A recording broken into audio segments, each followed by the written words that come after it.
Mind if I sit down? I am Rosaria. I'm not looking for company, lady. I can see that, senor. I've seen you around. Not too many gringos come down here without some kind of sad story. No one's here without some kind of story. Relax. I won't give away your hideout. What do you want? I want to get even. Even? With who, senor? You terrorists. Oh, shit! Remember LA? Hey!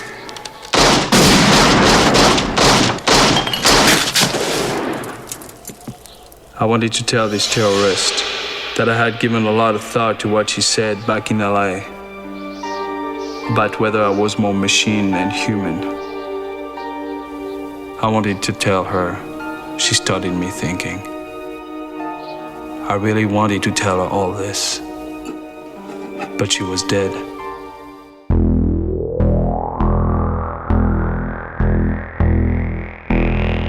What is real? How do you define real? If you're talking about what you can feel, what you can smell, what you can taste and see, then real is simply electrical signals interpreted by your brain. Have you ever been in an institution? Cells. Cells. Do they keep you in a cell? Cells. Cells. When you're not performing your duties, do they keep you in a little box? Cells. This causes it. This causes it. This causes it. Information overload. All the electronics around you poisoning the airwaves. You are listening to the High Tech Low Life podcast, a cyberpunk media retrospective. High Tech Low Life contains language and themes not suitable for all audiences, as well as spoilers for the content being covered. Listener discretion is advised.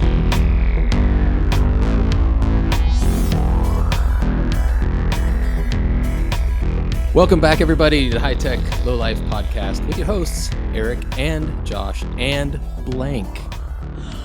I'm Eric. I'm Josh. I'm Blank. That's Blank. It's Sean Faust. Yeah. It is our good friend and previous guest of this show and other shows, Sean Faust. I cannot wait to get into this episode of The Creek, man.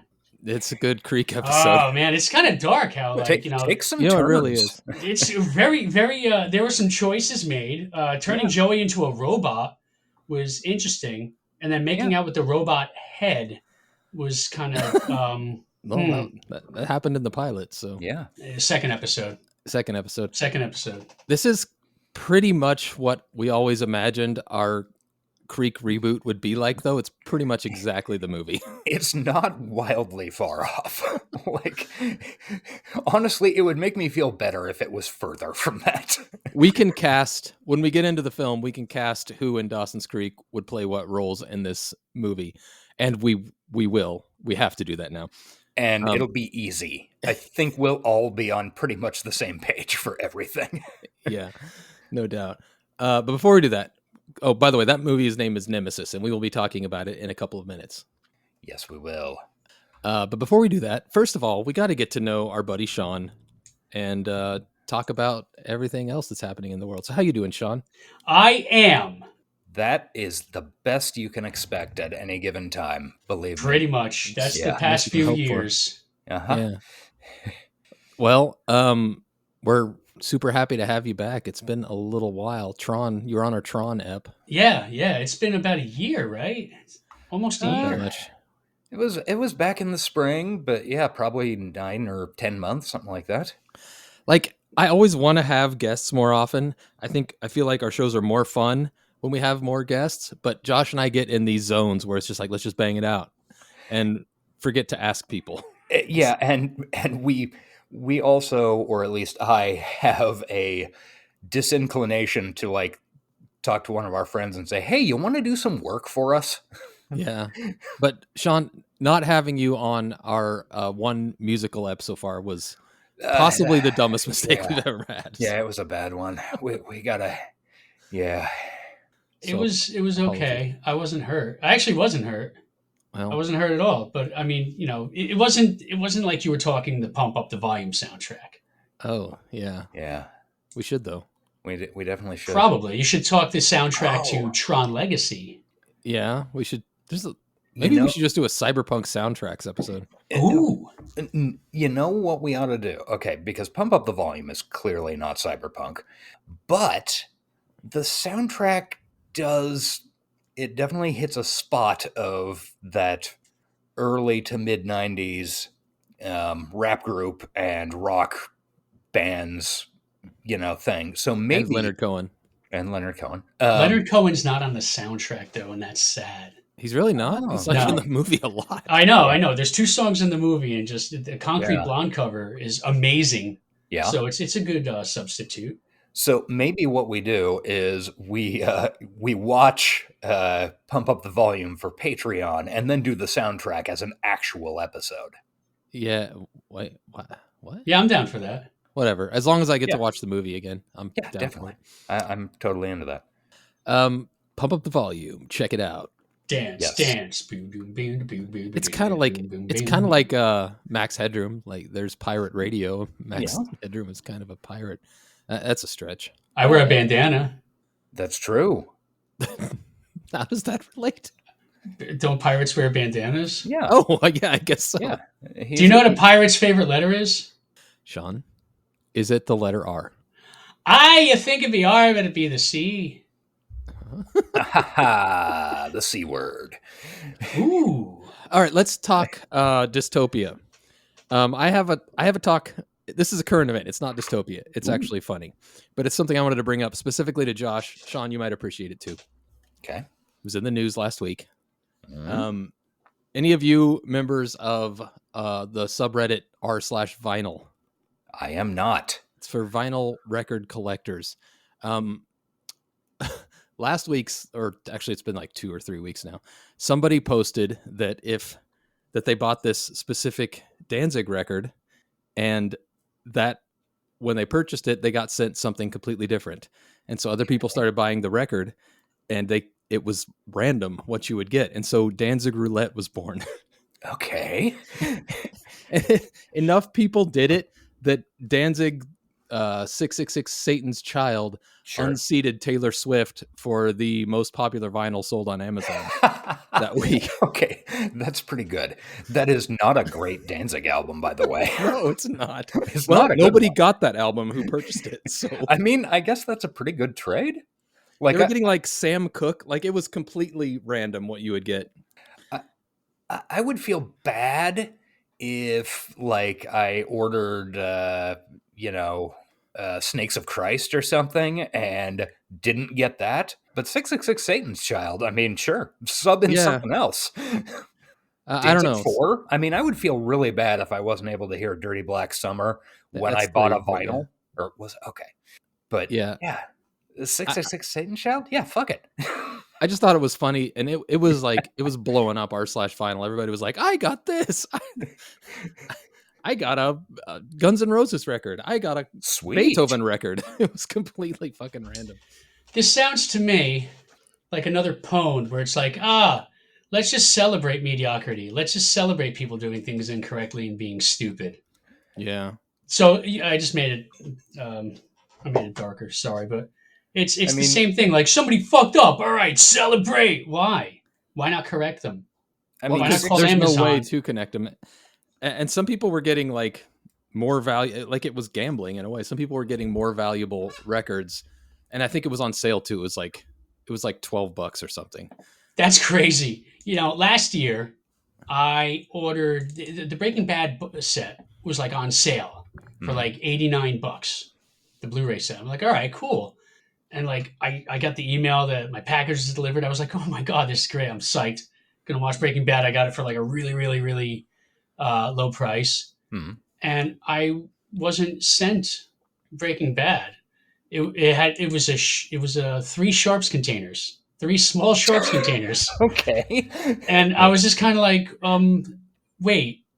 Like I'm like Amazon's fucked up before. Like everybody's had some kind of experience where like there's a mistake or a damaged book or whatever. Yeah. But it's never been like, hey, your order of Breaking Bad has arrived, and it's like it's 3 Sharps containers.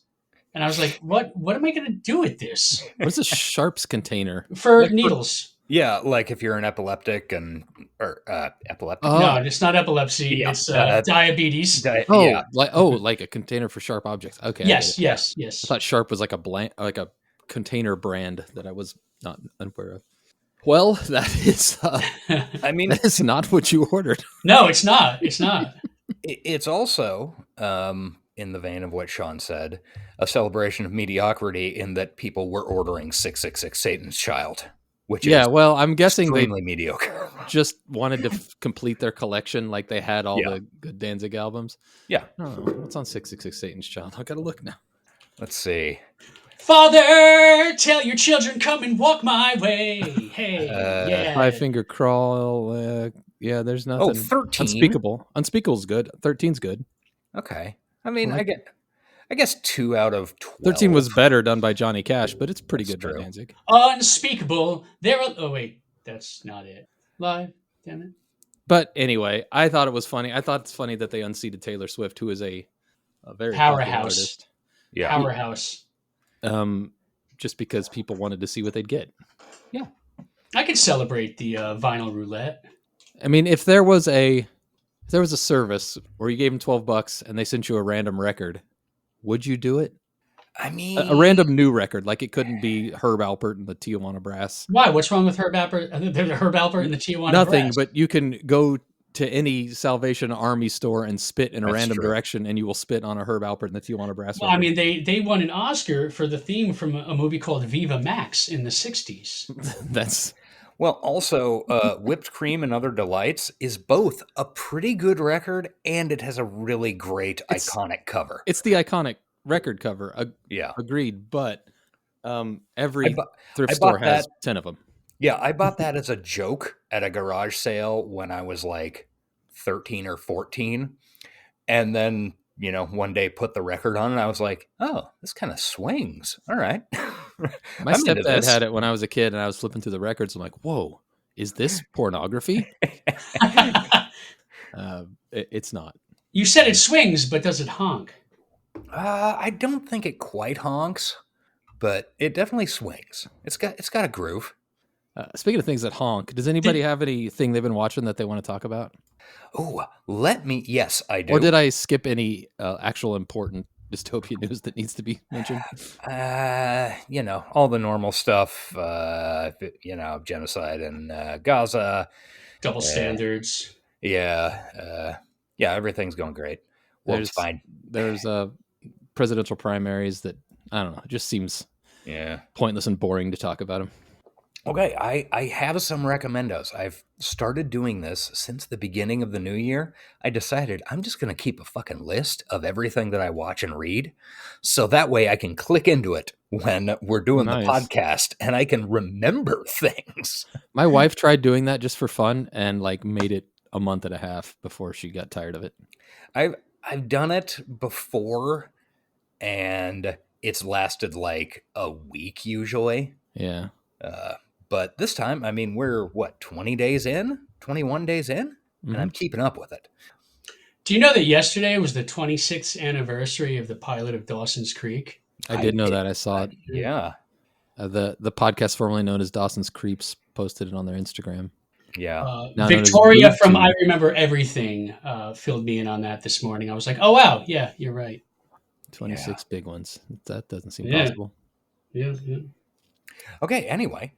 A thing that I watched, which is really good, and also you're going to have to hunt around for it for a hot minute, at least right now, but I think in the next couple of weeks it's coming out in the U.S. There is a program called Mr. Bates versus the Postal Service. Anybody heard of it? No, probably not. Okay. It's a British miniseries starring Toby Jones, who I love. Yeah. And it's based on a true story about, and it's vaguely cyberpunk in that around the year 2000 or 1999, the British Postal Service rolled out this new computer system. And the way the British Postal Service works, at least since the mid 1990s, they underwent a bunch of privatization and stuff. So The dream. Yeah, exactly. All local postmasters are sort of franchisees. Basically, this computer system was all fucked up and would do these insane accounting errors.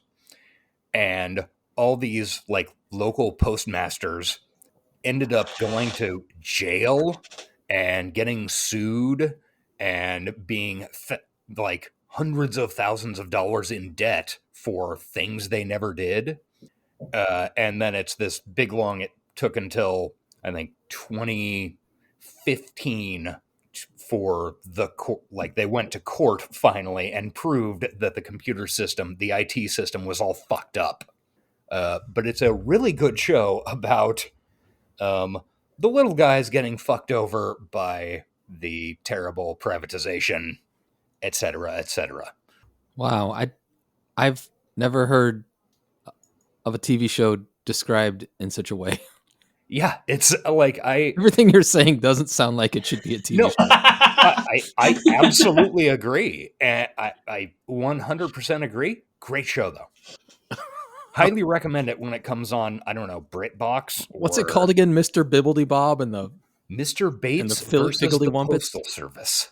Mr. Bates versus the Postal Service. Mr. Bates. Yes. All right, man. You sold me. Oh, another recommendo. I'm not sure if we mentioned it on the show. Killers of the Flower Moon is really good. It's now available on Apple. Is it? Got a half day to kill? Yeah.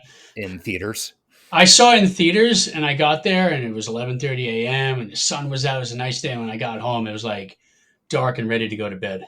Sure. Yeah, that's the only reason. Like, we wanted to see it, but it's like, oh my God, I got to kill a day doing this. Yeah, I really wish in theaters they had stuck a fucking intermission in it, because there's a perfect spot for an intermission. Yeah. But yeah, I don't know. It's a real fucking stretch to ask anybody even vaguely normal to sit in a theater for 3.5 fucking hours straight. Yeah, that's a 3-peer for me and my little bladder. Yeah. Best movie going experience ever was you and I watching Ghost in the Shell. We sat down, Ghost in the Shell started. 90 minutes later, we walked to our cars. It was so great. We walked out of our cars, and then 92 minutes later, we were unlocking our cars to get back in. It was perfect. That's luck, because I'm tired. Like, I loved movie trailers back in the day, but having 35 minutes of them, come on. Yeah, that's why Ghost in the Shell didn't have any. That's why it was so you got awesome. so lucky. So lucky. I've always enjoyed watching the trailers, but they're too long now. Yeah, there's way too many of them. There's too many of them, and individually, I think they're too long. Well, and they're not just fucking trailers anymore. There's commercials for insurance and cars and and car insurance. Hollywood. Oh, you said insurance already. Never mind. Yeah. Well, here's the thing. That's all. That's all. That is the thing. Have you watched anything lately, Sean? I have. I'm watching this show now. I just got to season 7. It's this show about a former alcoholic retired pitcher for the Red Sox who's running a bar, and he and his friends and all the hijinks they get into. I think you're making this up. That sounds like an even crazier idea for a show than what Josh was describing earlier. No, it's a real show. It'll fail. It's a show. It'll never Davidson, Woody Harrelson. It'll never make it past the first season. Yeah, when have those guys ever led a show? Yeah, that's true. That's true. Who are they? Does it hold up? I only remember a handful of episodes from childhood, and I only saw it when it aired. Except, everybody's seen the first and last episode like probably a zillion times. I can picture him turning the lights off of that bar in my head. There's jokes that I guess wouldn't fly today, but I'm not going to get mad. Anybody that gets mad at something that was written 30 years ago and performed 30 years ago, get a life. That actually segues me into my recommendo. Here we go. It's the show Get a Life, starring yes, starring That's always Chris Elliott. a recommendo for me. So we watched Her last week, right? And I forced my wife to watch it with me. My wife, as I do many of the shows we do for this. And she kept saying that throughout the whole movie, she was saying it reminded her of her favorite childhood movie, which is Steve Martin's The Man with Two Brains. Ooh, I haven't seen that for 35 years at least. Yeah, I'm with you. There are I'm not going to recap the film, but he has a brain in a jar that speaks to him. And I gotta admit, it seems like her might have borrowed some of their interactions because it was very similar to her. But it was funny, man. I had a good time watching that movie again. And there are some jokes. There's some N-bombs dropped, some hard R bombs dropped. Sure. That might make you uncomfortable. But it was made in 1983. Yeah. Carl Reiner, I think, directed that. Yeah. That's that's why the call notes are what they are. I know it's a different movie, but I just got Steve Martin on the brain. Yeah, fair enough. Vaguely related to that, I heard somebody on a podcast in the past week or two mention that probably the comedy from like the 80s, 90s, and 70s that goes down the easiest these days and is the least kind of wince-inducing in terms of like, oh shit, they wouldn't make that joke, is Wayne's World. Really? Like they said basically there are no really mean-spirited jokes like that would make you go, oh, we don't say that anymore in Wayne's World at all, which makes me want to watch Wayne's World. Well, but think about it like this. I think, when did the skin get so thin? Or am I just that jaded and angry of a human being? Yes, you are. Like there's that scene, there's the infamous scene in The Jerk. Of course, they'll eat all the vegetables. That scene, that's not mean-spirited at all. As a matter of fact, that it's anti-racism, that scene. Yeah, it certainly is, but it definitely, hearing those hard R N words, which really Man with Two Brains had. Yeah, really makes me wince. I mean, even if the joke is still funny, I still go, ooh, shit. Yeah, I get it. It harkens back to a time where these groups of people, where their feelings weren't even considered. Well, that's true. In movie making, and that makes me feel. Oh, not 100%, because everybody knows the story of the writing of Blazing Saddles, where Mel Brooks did not want to use that word, and Richard Pryor was like, "You have only," and if you watch it, only the bad guys use that word. Yeah. And Richard Pryor's like, "You got to use that word, or else nobody's going to know how stupid these assholes really are." Yeah, I think Blazing Saddles is an exception. Well, let's all agree. Blazing Saddles could never be made today. No. I mean, Gene Wilder's dead. Cleavon Litter's dead. I mean, Mel Brooks is super old. Yeah, they could never make that today. No. They, aside from the fact that, like, after To Be or Not to Be, Mel Brooks just like went the easy route with jokes. And no disrespect to the man, but I mean, Spaceballs, the budget was spent on the look of it and not the jokes. And then it just goes downhill from there. Jokes cost? I guess cost. I mean, the time to invest in the writing, like, the jokes are just so easy. Don't get me wrong. Spaceballs is Spaceballs, and it is what it is. Spoiler alert: Pizza the Hut eating himself to death is a hilarious joke. Yeah, you're delicious, boss. Did you guys, any of you, watch the new History of the World Part 3 or whatever? I tried, and after 3 or 4 episodes, I was like, I don't give a fuck. I'm not watching this anymore. I was not into it. I did not. I heard too many people. I was about to, 2 weeks after it came out, and I heard too many people saying, "No, don't. It retrospectively makes you hate the original." Yeah, not a recommendo. No, yeah. Far from. If you're gonna watch that, I would suggest just run Dawson's face mom. First. Oh yeah, do that one, or run face first into a brick wall. Of those two choices, I'm watching Gail Leary all day long. On a chariot? Mm-hmm. Yes. We're off on the road to Judea. We certainly do get around. All right. Enough of this bullshit. Well, I have a recommendo. Oh, okay. Well, a little bit more bullshit then. Yeah. All right, but it's a really quick recommendo. It's a movie I watched this week. Mm-hmm. It starts off, it's like an opening shot of a young Dr. Octopus just kind of staring and remembering his life. And it takes place 3 years from now. It's called Nemesis. Oh, that's a good recommendo. Yeah. In fact, let's do a whole show on it, right? Why don't we? Let's do it. Hey, we've all seen this. Everybody's seen this. Of course. Who boy? Okay, Nemesis, 1992, two, three, one of the two. Yeah. Direct another Albert Pyun joint. Masterpiece. Yeah. Yeah. Pre-Brain Smasher, a love story. Post Universal Soldier. Post Cyborg. Yeah. Post Cyborg. Which that's right. Universal Right. Soldier That's right. was Roland Emmerich. No, you're right. You're right. It was Cyborg. I fucked up. I'm sorry. It's okay. What did you guys think of Nemesis? I thought it was a laugh-a-minute thrill ride. Mm-hmm. Yeah. Honestly, for as bad as this movie is from any objective viewpoint, it is fun nonsense bullshit. Mhm. It is so much better than fucking Cyborg was in every respect. My review was going to be unironically fucking loved. Yeah. I really enjoyed it. Yeah, I mean, it's not a great movie, but a fucking banger. It had Tim Thomerson. Yeah. You're gonna be entertained regardless. Yeah. Man. Yeah, I'm glad you agree. I'm glad we're on the same page because I knew it would be fun in a goofy way, but like I mean, yes, it's bad. We all know it's bad, but it's also good. Yeah, this is not it.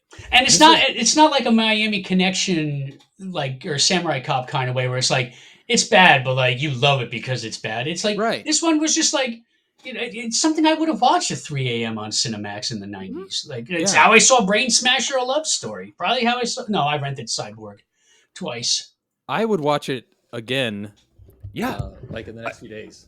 I was like, unlike some of the movies we've watched for this show, I'm not going to name names. You can name it. It's fine. Cyborg, Universal Soldier. Cyborg sucked. Like, yeah, when I went back last night to watch this a second time to take my full notes, that's when you I was like, fucking great. I'm excited to watch this again. I didn't mind. Yeah, and it is fucking true ass cyberpunk too. Like a lot of like her, we skirt the boundaries sometimes, but there's no denying what Nemesis is. No, this movie has tons of problems, but it's a fucking banger. Everything about it works. Did Thomas Jane clean his ass? There's a lot of Thomas Jane ass in this. There's like a ton of Thomas Jane ass. Fucking baby Tom Jane. And did you guys read the whatchamacallit? What's that called on IMDb? The trivia. Thank you. Like the one woman like insisted on doing the nude scenes herself. Like, okay, why is that trivia? Like, why do I need to know that she insisted on doing them herself? Yeah, I see that right now. Deborah Shelton declined to use a body double for her nude scene. So what? Yeah. I mean thank you also, but like, so what? Like, why is that trivia worthy? And she worked out for 3.5 hours a day to get in shape to play Julian. The reason that for is 5 minutes. The reason that is trivia worthy is because IMDb is filled with fucking weirdos. Yeah. Pervs. And yeah. Or because of the time she was in her 40s and that's not a thing. That might be ageism. And it could be an ageism thing. She was jacked, but she did look her age. Yeah. And that very well might be it, actually. That could be it. In the early 90s, like, people had expectations of what bodies were going to look like in movies like this. I guess. Yeah. But she was awesome. Should we start at the beginning and just go through it? Because there's so many good scenes. There certainly are. The movie begins with a freeze frame.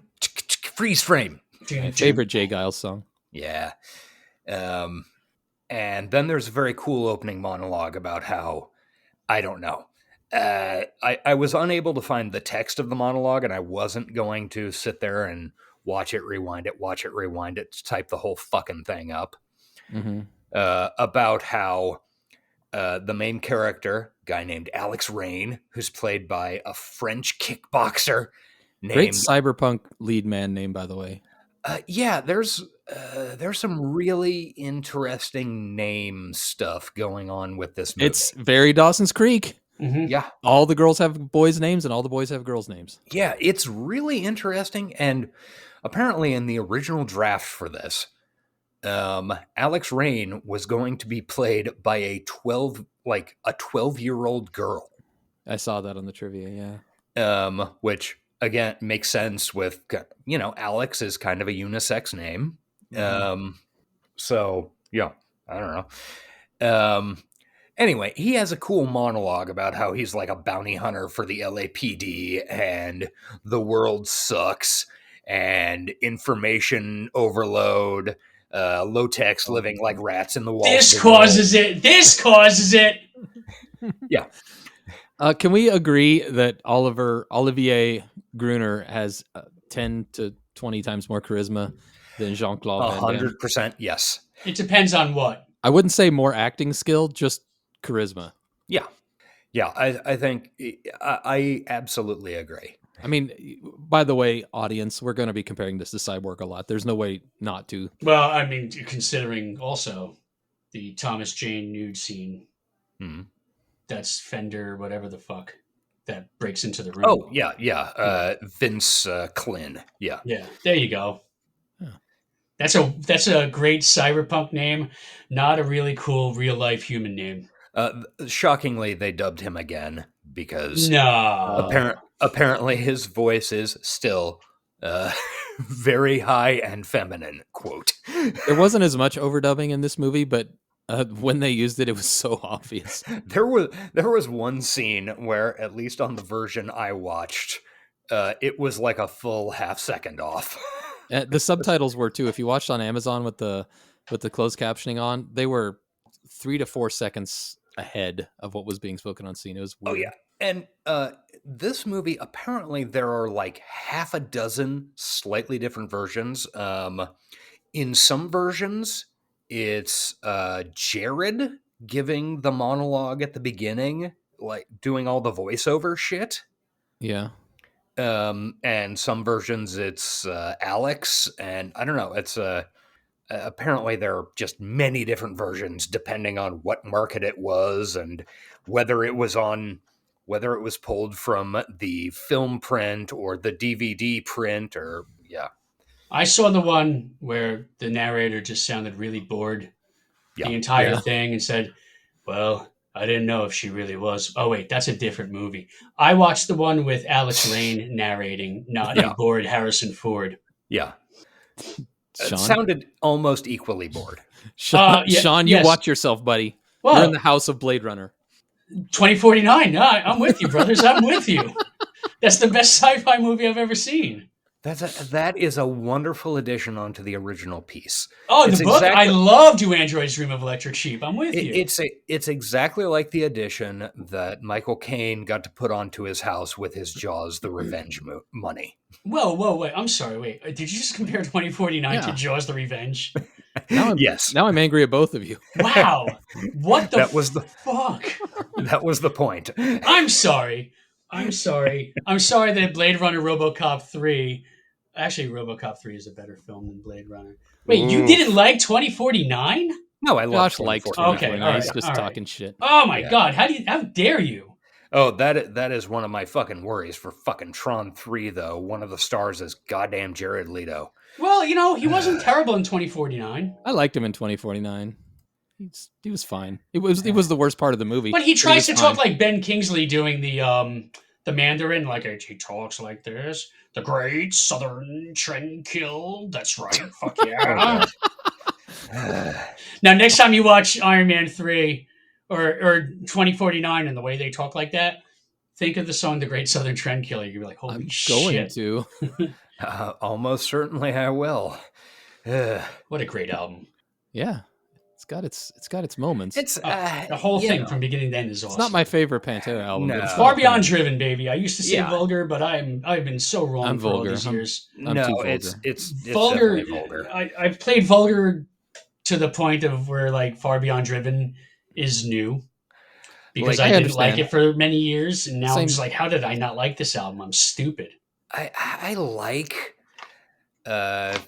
Far Beyond Driven, but just compared to every fucking song on Vulgar. It's hard to beat. I mean, I love the Planet Caravan cover, but there's like, what is it? Good Friends in a And a Bottle of Pills. Just I mean, makes me fucking cringe. I've always second found those one. lyrics to be complete, total white trash. Yeah. Actually, you know what? If you want to go lyrical content, Vulgar, definitely. Let's never go lyrical content when we're talking about Phil Anselmo's good point. music. Yeah. Because you never know, especially on Vulgar. Vulgar has Josh and I actually reviewed that record for our Dead music podcast and went through the lyrics, and it's like, suddenly some of the things that Mr. Anselmo's been caught doing make sense. Oh yeah. I fucked your girlfriend last night while you snorted and drool. I fucked your love. Yeah. Anyway, back to Nemesis. Oh yeah. And the sexy Lethal Weapon saxophone that like shows up in the score like within 5 minutes. It's awesome. It was the early 90s. It was accepted and great. I am not complaining. I myself am a fan of the Sexy Sax Man saxograms and the Lethal Weapon scores. I don't know how I've never seen Nemesis. Being a fan of cyberpunk, because same. Granted, every bit of this movie is ripped off from other movies. Oh my god. You think? It's still like it's so cyberpunk. I don't know how it's flown under the radar. Not to go too far into it, but do you guys think that even John Wick might have gotten some inspiration from this film? I could absolutely see that. Yeah, because you know exactly what I'm talking about, right? Yeah. Okay. Yeah, I can totally see that, because the John Wick movies are, I mean, as much as I enjoy them, they are absolutely elevated fucking 2 a.m. on Cinemax action movies. Yeah, they really are. They just I stopped giving a shit after the second one. Oh, and apparently Chad Stahelski, one of the John Wick guys, was in Nemesis 2. Well, there you go. Kind of afraid to watch the sequels. We're gonna have to, obviously. But I mean, what if it's like another one of those like situations where like the sequel ruins the first one? Yeah, that's like Matrix Reloaded, like ruined the Matrix. Because this movie, for all its flaws, is just a delightful little film. It's fun. The sequels may very well just render it boring, but I also want to see a little bit more in this world they're building, too. So we'll get to it eventually. Okay, back to this movie. So first scene, the first real scene, we get the main character, Alex Rain, who is, it turns out, an undercover LAPD ? LAPD is apparently like, I don't know, robot bounty hunters in this future. It's not clear. Don't worry about it. Doesn't matter. He's making out with this sexy chick who then chokes him against the wall, and then he kills her because it turns out she's a cyborg terrorist. Yeah, that's important. Yeah. Fucking cop. Yeah. I remember when this scene came up, I'm like, oh man, the main character is a cop. That sucks, but it comes around. Yeah, it really does. So he kills the cyber terrorist lady, and here is the first instance of the special effects, even though they're obviously, they're not. This is a fucking like borderline direct to video. This is not an expensive movie, but a bunch of the effects are pretty cool. They're done so much better than Cyborg. Yeah. Oh yeah. Like he blows her fucking head off, and then there's this like cyborg tongue. Yeah. And all of it looks unpleasant, but really, in my mind, I kept thinking that's fucking wicked, and Dude, I mean that. I agree. Like I've noted, and I think this came after Cyborg. Yeah.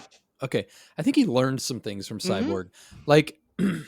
So many of the scenes, like similar to things in this movie, they were like shot straight on with like weird claymation and stuff, and they look terrible. And this, he realized like you don't need to show us everything. They're shot from angles where you can get a better idea. You can let your imagination fill in the gaps. Yeah, and it's done so much better in this film than Cyborg. Like later on, I don't want to jump ahead, but. Like scenes where they're trying to show that his leg is blown off. It's not like a top-down view of him with missing legs. It's like shot from an angle where you can see his twitching robotic foot, and it actually looks really cool. Yeah, Yeah, the effects team on this movie did a fucking great job. They're the same And the team that did cinematographers. Terminator 2. Yes. Oh, really? This Yeah. movie has nothing like Terminator 2. Didn't steal No, anything from it. no. Okay, so he kills this lady. Then, as he's walking away down the hotel hallway, some terrorists walk down the hallway past him and then start chasing him. And there's this long foot chase. It's important for me to note here that everybody has on their official 1990s cyberpunk trench coats. Yes, and also sunglasses. And their sunglasses straight out of V. Yes. And so then we get into the second that I don't remember if it was Eric texted me or I texted him, but I said this movie is definitely cyberpunk, lots of Frenchy spas action. Yeah, you texted me, and I noticed it too. The Frenchy spas, Sean and our audience, is a semi or fully automatic shotgun that appears in both real life and the role-playing game Shadowrun. Yeah, it's one of the highest damage guns you can get in character creation of the game, so a lot of people start with it. Yeah, and it's the gun that many characters use in this movie because they didn't have a huge gun budget and they used it well. Yeah, they used most of their money on explosions. Yeah. Oh my God. And I guess we'll get to them when we get to them because some of those shotguns just really blow my mind. Yeah. Yes. Yeah. Yes, especially in the ending scene. Yeah. The shotgun that Tom Thomerson uses is howitzer shells, apparently. Yes. I don't understand it. I love it, but I don't understand full-fledged field artillery. I'm wondering what my note says because I remember like watching this going, no, come on. Yeah. Where is it? Da da da da da da da da da. Okay, maybe I just remembered. Yeah. Oh, We'll and get there. Some will jog you. We find out that all the terrorists have these cool fucking hammerhead tattoos on their hands. Mm-hmm. Yeah, we find that out once and then we never see it again. Yeah. Okay. Yeah. So then it's this big long chase, and just like Alex kills like fucking 7 terrorists, and it climaxes on this very cool abandoned and like destroyed factory building that's just like the whole building is tilted. This is the building from Cyborg, right? It's the same ruin. No, the end of Terminator 2. That building is later. Oh, okay. Yes, it is the building from the end of Terminator 2. Okay. Also, I was confused. It seemed like they walked out of the hotel and they were in this construction site. It was. Don't worry about it. Maybe I blinked. Shut up. Okay. there was a bunch of running that we just didn't see. Don't worry about it. All right. Off-screen running. We love it. Yeah. Alex gets like blown through this other building and finds a puppy, and his leg is impaled on a piece of rebar. We got to talk about the gender inclusivity of these bad guys that are chasing him. You've got muscle men and you've got hot chicks, and they're both equally prominent with their big exploding shots. Ahead of its time. In fact, arguably, the hot chicks are the much greater threat through most of the movie. Fucking ruled. Mm-hmm. All the women in this movie are badasses not to be fucked with. Yeah. And honestly, as far as objectification goes, there's more male body objectification than female. Yep. Yeah. Yeah. It's in that way, it's a lot like Universal Soldier. Yeah. Where you're like, we've established that Albert Pyun is not gay, but as far as we know, yeah. Judging by his movies, if it's a spectrum, he's definitely not at the top of it. Yeah. Top being straight. Least, I don't know how the spectrum Or at least he's assuming that his audience isn't. Right. Yeah. He appreciates. It's like a Vince McMahon in the early wrestling days. He appreciates the male form. Yeah, sure. So he ends up like getting partially blown up. He finds a puppy and saves it. And then one of the terrorists finally just about kills him. They have a conversation about how He's propping up a horrible regime. I don't know. It's unclear. The ideology of this movie is unclear until later. Yeah. And even then. Yeah, and it turns out he's 86.5% human in the beginning of the movie. Keep in mind that this is the beginning of the movie, and then time progresses insanely throughout the rest of it. Oh my god, that puppy! That puppy just grows and like. Yeah. I loved this scene as she's like torturing him, and she like just starts shooting his legs and just blasts her giant hand cannon up his body. It's like such a fucked up way to torture somebody, just blasting giant holes in him, knowing he'll survive because he's cybernetic. Yeah, like every 6 inches, she puts a new hole in him. She's brutal. Yeah. And then he finally, he manages to, he's got this piece of rebar stabbed through his legs, and right before she's about to blow his head off, he like twists and stabs her with the rebar in his leg, and then the cops show up, and that's the end of that. Yeah, that was the scene where he was like laying with his leg blown off, and it was a much more subtle use of special effects to really make me believe that he had cybernetic legs. Like, yeah, they're using a lot better angles and a lot better cutting. Like, because you don't need 5 minutes on this twitching leg to where you pull out all the fake details. It just scrolls past it. Mm-hmm. So then we go to black, and suddenly we're 6 months later. This is our first time jump in Baja, New America. Well, before that, it's the scene where they're putting RoboCop together. Oh yeah. There is a flash to the RoboCop assembly where, yeah, I think that is actually the perfect. There's nothing stolen from RoboCop for this movie. No, I mean, like they thought of it first. It's a very original film. It's in their kindergarten notebook in crayon. Yeah, I love how they just blatantly ripped off all these other things and didn't care. And it's so good how they just. It's great. It's like an homage. I did not put this in my notes, but at the very end of the movie, it turns into Terminator for about 45 seconds. It's pretty great. like literally Terminator 1. And also, just before that, it turns into Predator for about 2.5 minutes. It absolutely did. It's great. They did a perfect job. I have no complaints. So 6 months later, Baja, New America. He got the Turner treatment from Count Zero, where he got reconstructed. he got reconstructed and stuck in a resort. Wow, I didn't put that together. You're right. That's exactly like the beginning of Count Zero. It is exactly the beginning of Count Zero. Holy shit. And he's walking around They even made it out like he had a relationship with that cop. Uh-huh. Yep. Wow, they really ripped everything off. Yeah. These are expert rip-off artists. Yeah. When it first faded up on Baja, New America, and he was like, they reconstructed me, I was like, oh, we're doing the Turner thing. Great. The puppy is now 3 years old and a giant husky. Everybody loves a husky in Baja, Mexico. Yeah. What a place to raise a husky. Mm-hmm. It absolutely is. He's now a drug addict, a speed loader freak. Yeah. Although apparently it helps with the pain. Don't think about it. Don't worry about it. Yeah, don't worry about it.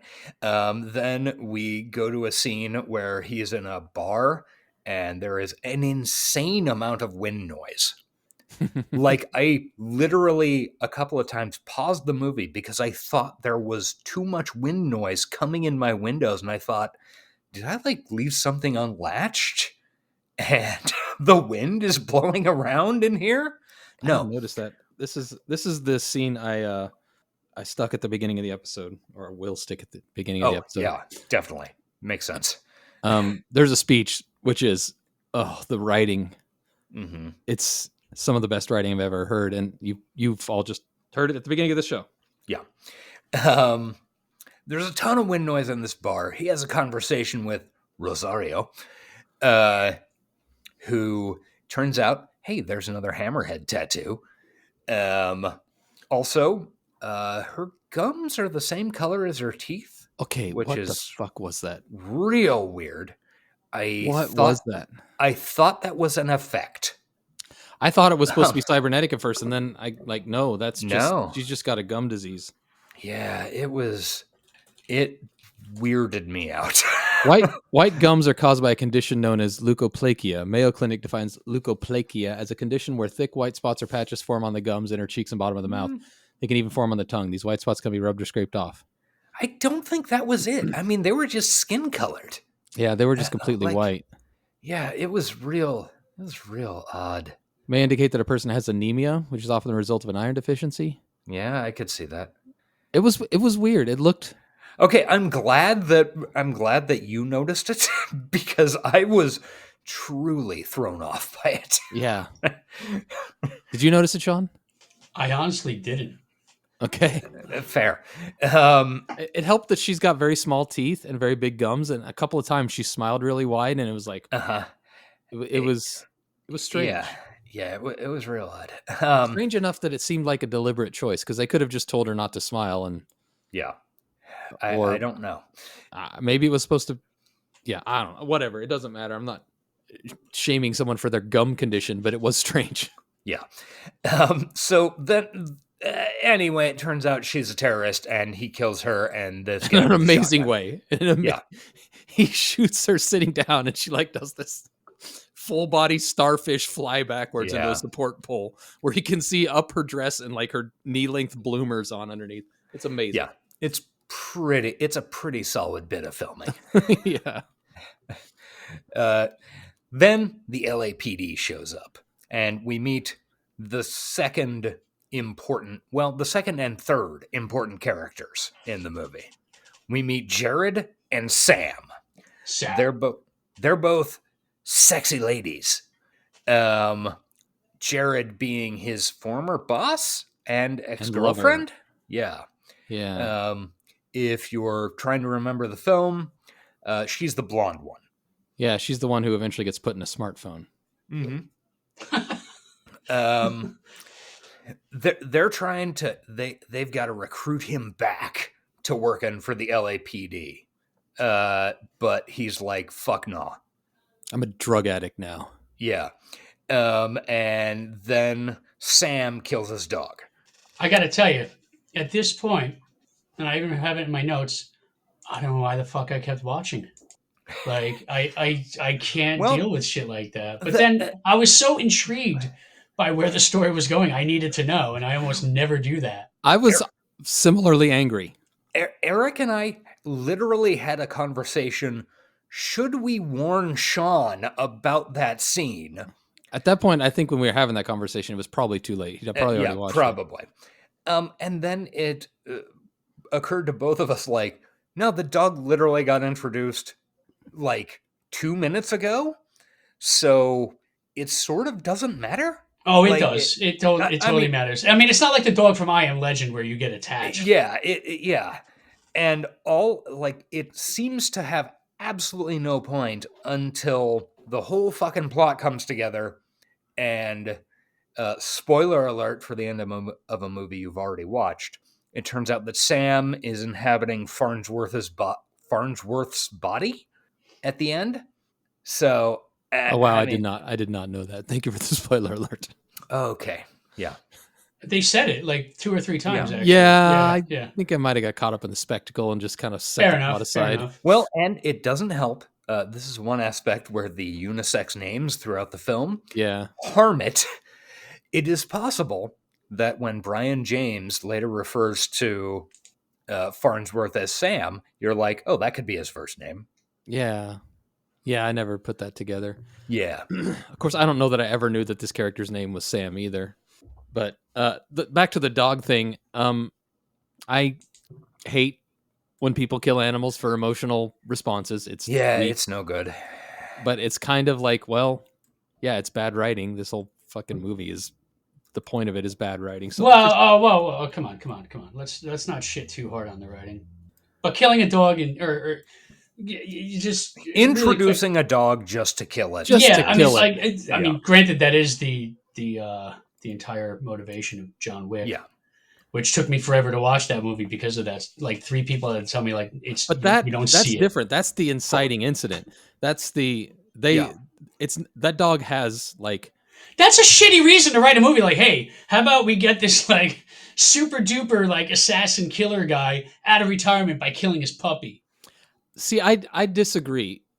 Because there are 10 million movies made where super duper assassins go on killing sprees because their wife and daughter was killed. That's fine. They're human beings. There's Yeah. too many human beings on the planet. One less is fine with me. Leave the animals alone. Well, I don't know. I think it for me it works in John Wick because it's an inciting incident. It's important to the plot, and it shows that the character loved the animal. And Well, yeah. I don't know. In this though, like anytime that the killing of the animal didn't have to happen, I get pissed off and annoyed. Yeah, literally the only purpose of this dog is to die. Yeah. Which I feel that it is, and to show one cool scene of him on a hill hammering a cross into the ground. Yeah, with the that was sun pretty in his mouth. badass. It was badass. It was almost worth it. Not quite though. Yeah, that scene was much cooler than the like slow-mo freeze frame of Jean-Claude Van Damme being crucified in Cyborg. Yeah. On the Tree of Woe. Yes. Yeah. But I don't know. Like it was the 80s. Nobody gave a shit. I don't know what to say about it. It made me mad, but it didn't ruin the movie for me. Yeah. I mean, but I can I don't know. It's really the only like it's cheap true complaint and easy. I have. Yeah. Yeah. It's the only like real problem I had with watching the movie, which is saying something for a low budget B movie from 1992. And the writer is Albert Pune, just with a female name. Yeah. Oh, I didn't know that. Rebecca Charles is Albert Pune. Okay, so the important thing about this is that LAPD tries to recruit him. He doesn't go, and there's a conversation with Jared, his ex-girlfriend / boss, where he says, she says, "We're trying to make a better world." And he says, "What do you care about a better world? You're a cyborg." And she's like, "I live here too." Yeah. Which, fair enough. Yeah. I mean, like some cyborgs have, not all cyborgs are the same. All cyborgs are created equal. Some are more equal than others. Yeah. Not all cyborgs. Hashtag not all cyborgs. So then, cut to Rio. 1 year later. We've jumped 18 months ahead of the beginning of the movie for seemingly no reason. Maybe it's me. I love the around the world jumps. It's fun for me. It's a James Bond thing. Yeah. It is so wild, just the way they decide to like suddenly insert a shot that says 6 months later, the Marshall Islands, or whatever. It's just weird. So now we're in Rio. A year later, he's been acting as a courier. He apparently sucks at it. He says this in his monologue. Yeah. He's having a meeting in a steam and weird metal pieces factory. And then my favorite character is about to be introduced. And then gets shot by a blonde guy with a gun in his face. His face. Now you talk about upgrade in the special effects. Gunface Man was chef's kiss. Wonderful. Yeah, basically this guy says, "Yeah, you've been fucking up a lot of smuggling jobs. What an asshole you are." And he's like, "I don't know, you came to meet me." And then the guy shoots him with his face. With his face gun. It's high quality fucking cinema right there. I beg you, if you're one of the people that just listens to this podcast and doesn't always watch the movies we're watching, watch Nemesis so you can see the man with whose face opens up and there's a gun in there. And then think, where's there room for a gun in your head? The head is mostly real estate that's being used. Brain and there's how are you a lot fitting of stuff going a on whole there. ass gun in it? Yeah. And then try to think about what it'd be like to aim that gun, and all the like the depth perception you'd lose as your eyes split apart. The guy says right before he unfolds his gun face, he's like, Alex says, "Take your hands out of your pockets so I can see them." And the guy's like, "Look, nothing up my sleeves." And then his head unfolds. and it's a gun in his face. It is extremely special effects. Please watch this movie. This isn't the end of him too. He comes back. I very literally have a line in my note, ellipsis, gets shot by guy with ellipsis gun in his face, ellipsis. Because it just happens. Like, how else can you put that any other way? Wow. And his second run around through the movie is almost as good as his first. He's a true hero with his blonde mullet. Boner! Yes, that exactly. Okay, so then, after he gets shot by Gunface Man, and don't worry, he will come back, audience. He gets taken to the Civil War prison from Cyber Vengeance, and... Wait a minute. Yes, you're right, kind of. Yeah, it's not the actual... A little more prison. South American, yeah. Yeah. It's where, what's-his-face took Bond in Skyfall. I don't remember who the villain in Skyfall was. Wait. No Country for Old Men. Silva. Javier Bardem. Yeah. Raul Silva, yes. Yeah. So he's in this ancient prison with like bars, and gets, I don't know, rebuilt again? ? Yeah, because the Gunface Man shot the shit out of him, so he, like, the whole point of this movie is this guy's just getting more and more fucked up and more cybernetically enhanced against his will. Then we actually meet Farnsworth, who is a major character, played by Tim Thomerson. Tim Thomerson, the doll man. Yeah, he's... Do you guys know who this is? I recognized him, but he wasn't, like... Oh, man, he's great. Metal Storm, The Destruction of Jared Sin, Air America.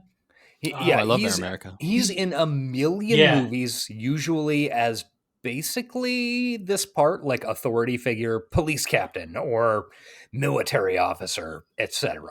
Or just fun guy, like in Air America. It's fantastic in this movie. Yeah. Oh, yeah, absolutely. And we also meet Brian James.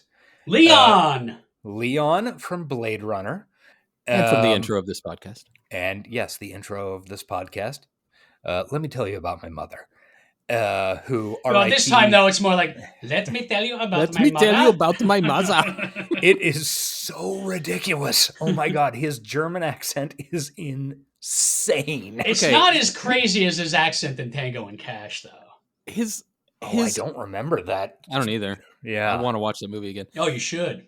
His accent is pointless, bad, unexplainable, and perfect. And also, this is the time on Sprockets when we dance. Yes.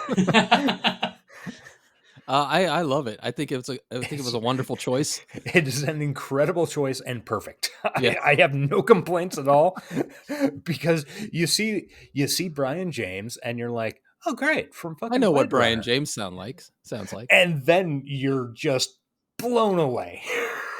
It throws you off in a wonderful way. Yeah. And we also meet a guy named Germain, who is apparently the second or third in command to Farnsworth. This guy is a dick.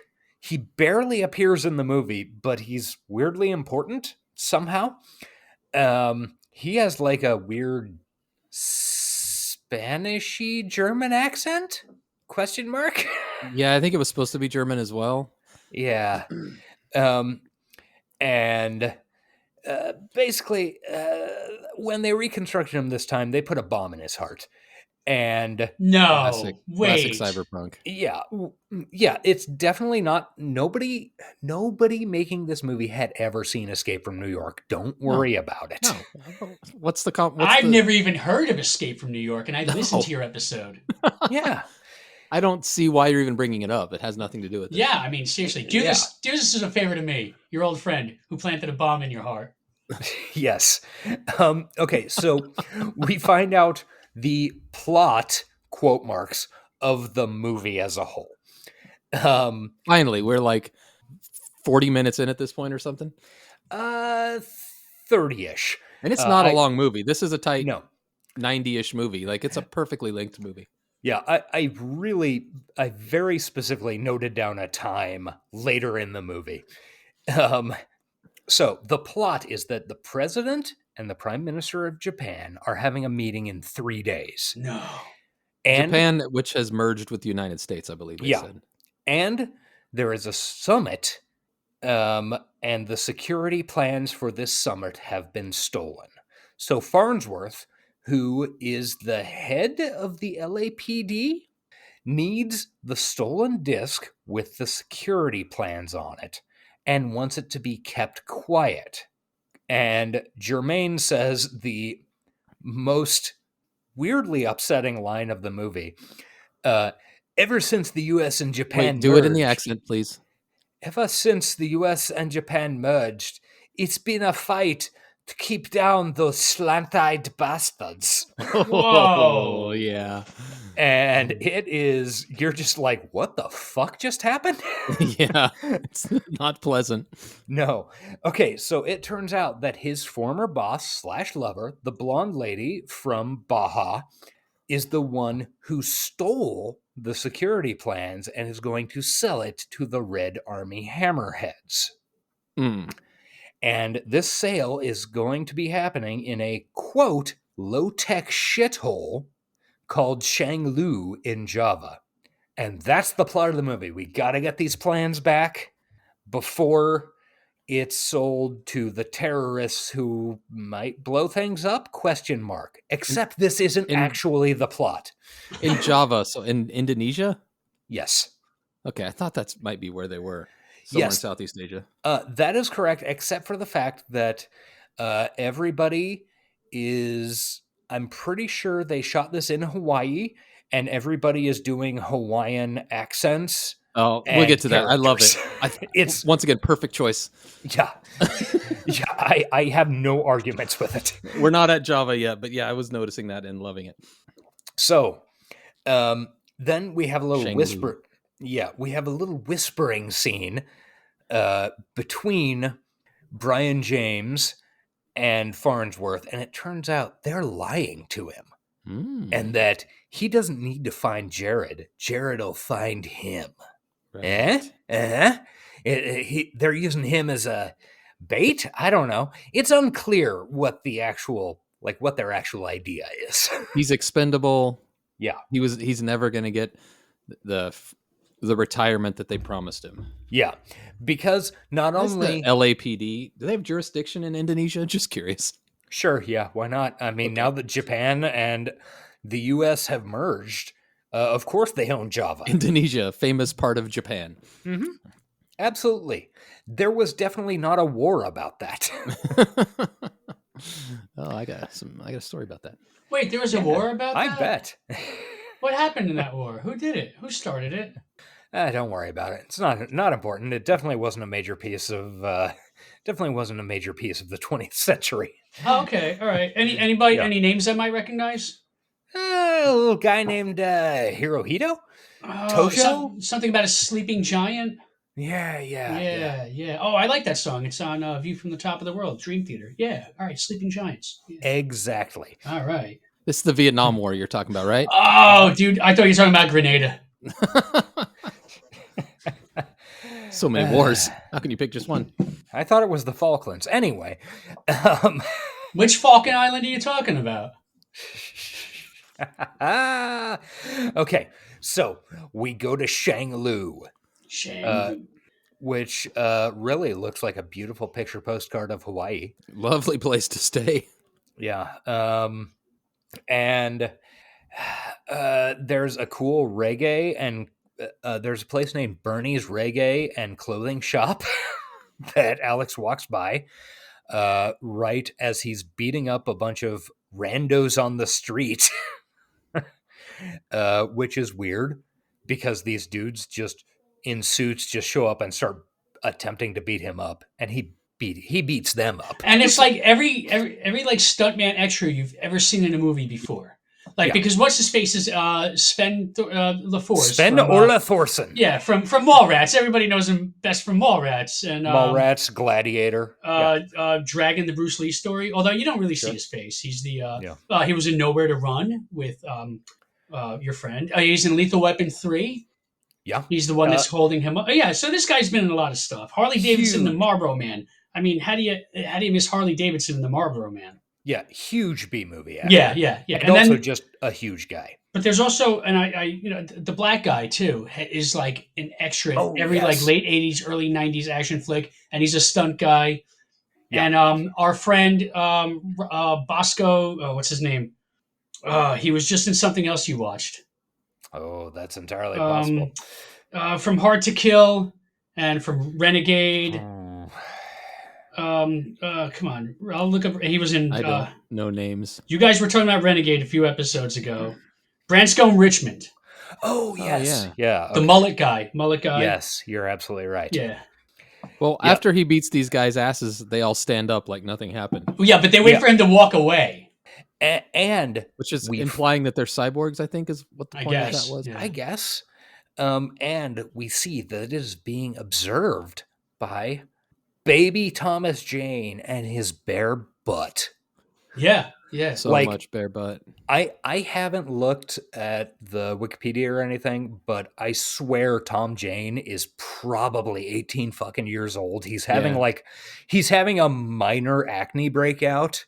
They cover it in makeup, yeah. Yeah, it looks like it made me think of, oh yeah, remember when Joshua Jackson was having some acne on season 1 of Dawson's Creek?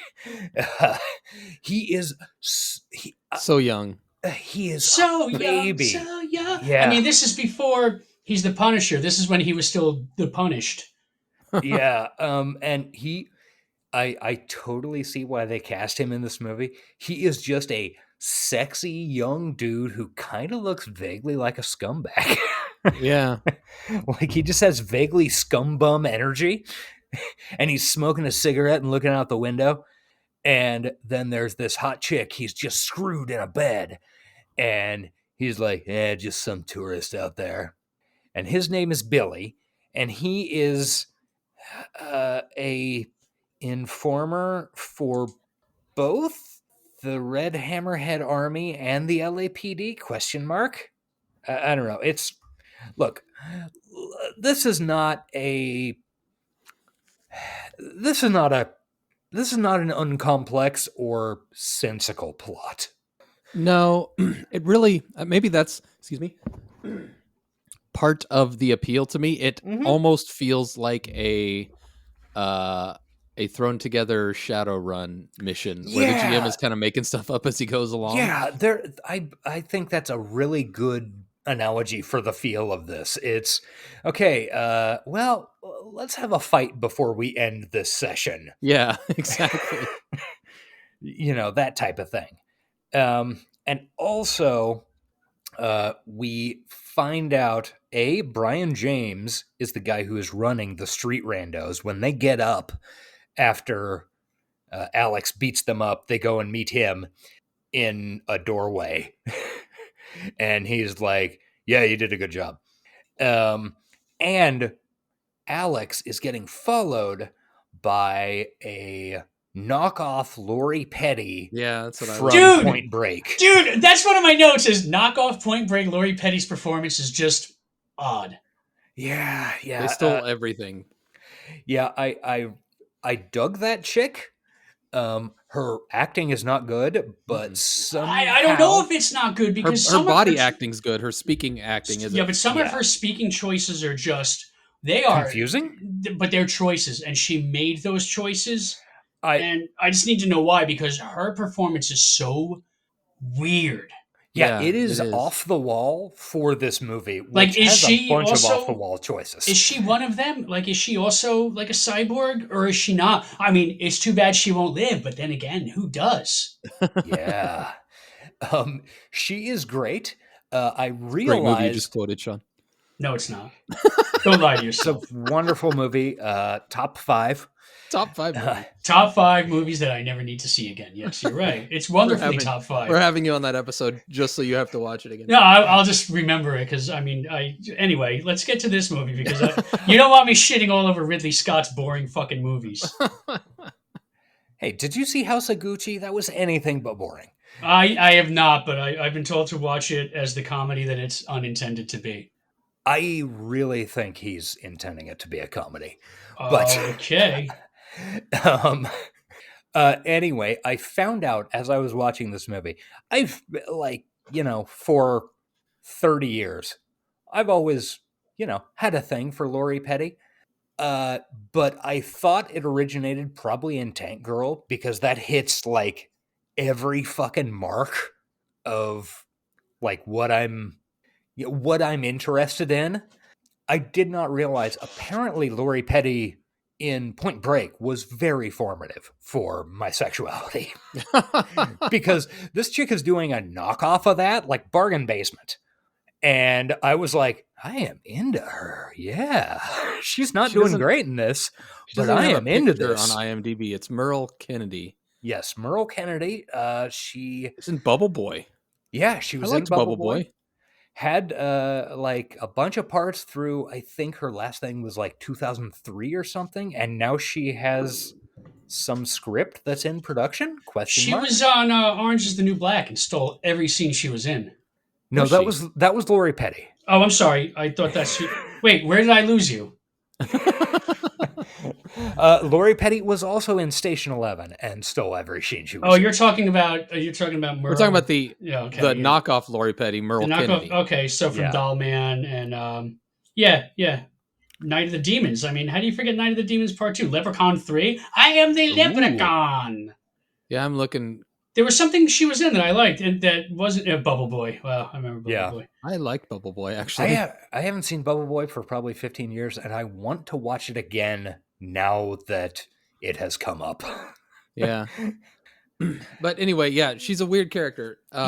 Like Sean said, the way she delivers lines is bad, but the way she walks around and bounces and like parkours around is very interesting. Okay, so remember... through the next 20 minutes of film that she is just like popping up in the corner of the screen following Alex Rain around. Yeah. And she has no lines or anything. So Alex checks into this hotel, which I had to, when he's checking into this hotel, I had to double check and make sure this wasn't somebody from Warrior, as you brought up earlier. Wow, he does look like Joe Tilon. And it turned out that the guy who's behind the desk in the hotel is from Karate Kid 2 and Cobra Kai. Yeah. Chosen. Let's also not forget, he's also in the criminally existing Brain Smasher, A Love Story. Yes. With Terry Hatcher and Andrew Dice Clay. Yay! Not typecast at all. Flawless. Flawless Victory is the other guy. Yeah. That does remind me, this goes back to the recommendo section. I started watching a program called The Nick from nearly 10 years ago, starring Clive Owen. He's a surgeon in like circa 1900 New York. Not important, but Father June shows up as the owner of an opium den in that. Nice. It's pretty excited about that. Owner of an opium den. Yuji Okumoto is also in Inception, apparently. Yes. Oh, yes. Good for him. Another fucking movie that everybody likes. He's the an Archer. He's like a second in command to that dude who fucking rules, the Japanese guy who was also in Sunshine. This is riveting. Ken Watanabe? It's Ken Watanabe from The Last Samurai and Sunshine. Yeah, and Inception. Okay. Oh, God, Inception. Why do you like that movie? Because it's good. No, the score is perfect. He's also the guy... what's that fucking movie? Oh, sorry. Better Off Dead. He does like the... You're right. Yeah. Yes. The Howard Cosell voice. Yeah. And he's also in The Truman Show as one of the people watching Truman Burbank. And not to get too far off topic because I really liked him in this movie. This movie does a really good job of inserting humor into it. It really does. Like it's not too much. It's in the right places. Like they really nailed when to put a joke in or put a goofy face. Like I was kind of surprised at that. Yeah, I made a specific note, and it's much later in my notes about how this movie does an incredibly good job of just. I assume it was during production where Albert Pyun said, I don't know, what do you think you would say if this happened? Like this giant tower is collapsing toward you and fake Lori Petty. And Olivier Gruner says, I don't know, I'd probably just say, holy fuck, and run. Yeah. There are a lot of really good inserts like that where people are just like, fuck, what the hell? There's also some jokes, like some actual jokes written. And this guy, I mean, it's some slapstick stuff. Like later on, he sticks his head out of his little cubicle, and then like all these with a gun, Gets a and gun in his like, mouth. 8 guns pointed at him, and then he wisecracks to lighten the mood. Like I don't know, the movie is pretty seriously. It takes itself fairly seriously until you get to a point, and then it's like, look, guys, we're having a good time here, and then they lighten the mood, and then I don't know. They just did a good job of pacing it out, I feel like. Yeah, that is absolutely correct. Oh, and so we get introduced to Julian, who is with baby Tom Jane, and is the lady that he was having sex with, and then looking out the window and smoking a cigarette after. Oh yeah. Who did her own no body double here, guys? That's really her body, according to IMDb multiple times. And it turns out that she works for/with Jared. And we get a little bit of a plot info dump and Billy has an extremely cool line. Kill him later. I want you to fuck me now. Oh, that's good shit. And then she and Vince Klin, who you might remember from Cyborg and also Point Break, playing War Baby, kills him. And Vince Klin also works for her for seemingly no reason. Yeah. Okay. No more Thomas Jane booty for you guys. That's pretty much when I turn the movie off, so I don't know what happens next. Okay. Well, you're missing. I'm done. If that's the case, you are missing what I think is probably the best performance in the movie, which shows up in the next scene. Yeah, honestly, I did not watch the next scene. If it's what I had to look away and just wait. Okay, some gangsters bust into Alex's room. Oh, I love this scene. Never mind. Yeah, that seems awesome. It's 2 really heavy guys, and then an actor named Kari Hiroyuki Tagawa playing a character named Angie Liv. Yeah, Angie's son. Who is a clearly Hawaiian gangbanger. It's so fucking good. The accent is wonderful. It's perfect. Can we agree that he is the best performance in this film? Yes, absolutely. 100%. He's so good. I literally wrote in my notes, Kari Hiroyuki Tagawa as Angie Liv, Hawaiian ganger, best performance in movie? Definitely. And I think it might be his best performance. Forget Rising Sun and forget Mortal he Kombat. Was in shit. He's been in some High shit Castle. too. Yeah, the High Castle. He was great. Amazing in that. No, he's a really solid actor, and so he's I wasn't Blue-Eyed shocked Samurai, that he was Josh. awesome. Yeah, his voice is he? Yeah, and he he's so funny but also menacing. Like he's a great gangster. Incredibly elevates the movie. Yeah, way more than you have any reason to fucking expect. It's crazy when you watch these older bad movies and you see he's not young in this, but he's younger and they didn't know that he was good yet. They just got lucky. No, he had already done Rising Sun, and he was awesome in that. Yeah. Maybe yeah, that's true. That movie was awesome. So he's a local ganger, or seemingly, and he's trying to figure out what Alex is there for, and he has this very cool, after Alex explains, I gotta hook up with Jared, blah blah blah, and he asks Alex what he thinks about the Red Army Hammerheads, or Hammerhead Red Army. And Alex is like, I don't. And he says, rebels, yeah? Freedom fighters trying to stop the spread of information systems. The cyborg systems trying to enslave civilization. Think of themselves as protectors of humankind. And as bad as those lines are, he actually manages to stick fucking weight in them, even though his like character... when you said him just now, I'm like, that's really bad writing. Did he really say that? Fucking in the terrible. movie, it sounded cool. Yeah. And I know you were trying to insult me, but yes, No, exactly. I mean, yeah, they're in a terrible way, lines. They're terrible lines. I wasn't. Yeah. You're not an actor. Yeah. And he is like, it's so incredible because we find out later that he is actually one of the leaders of the Red Army, or the Hammerhead Red Army. Mm-hmm. He is throwing these lines off as though he is an uninterested gangster. Right. But when you get to that point in the movie later where he shows up and you find out who he really is, you're like, oh yeah, the way he said those lines is dead on perfect for a guy who was pretending to not care about them.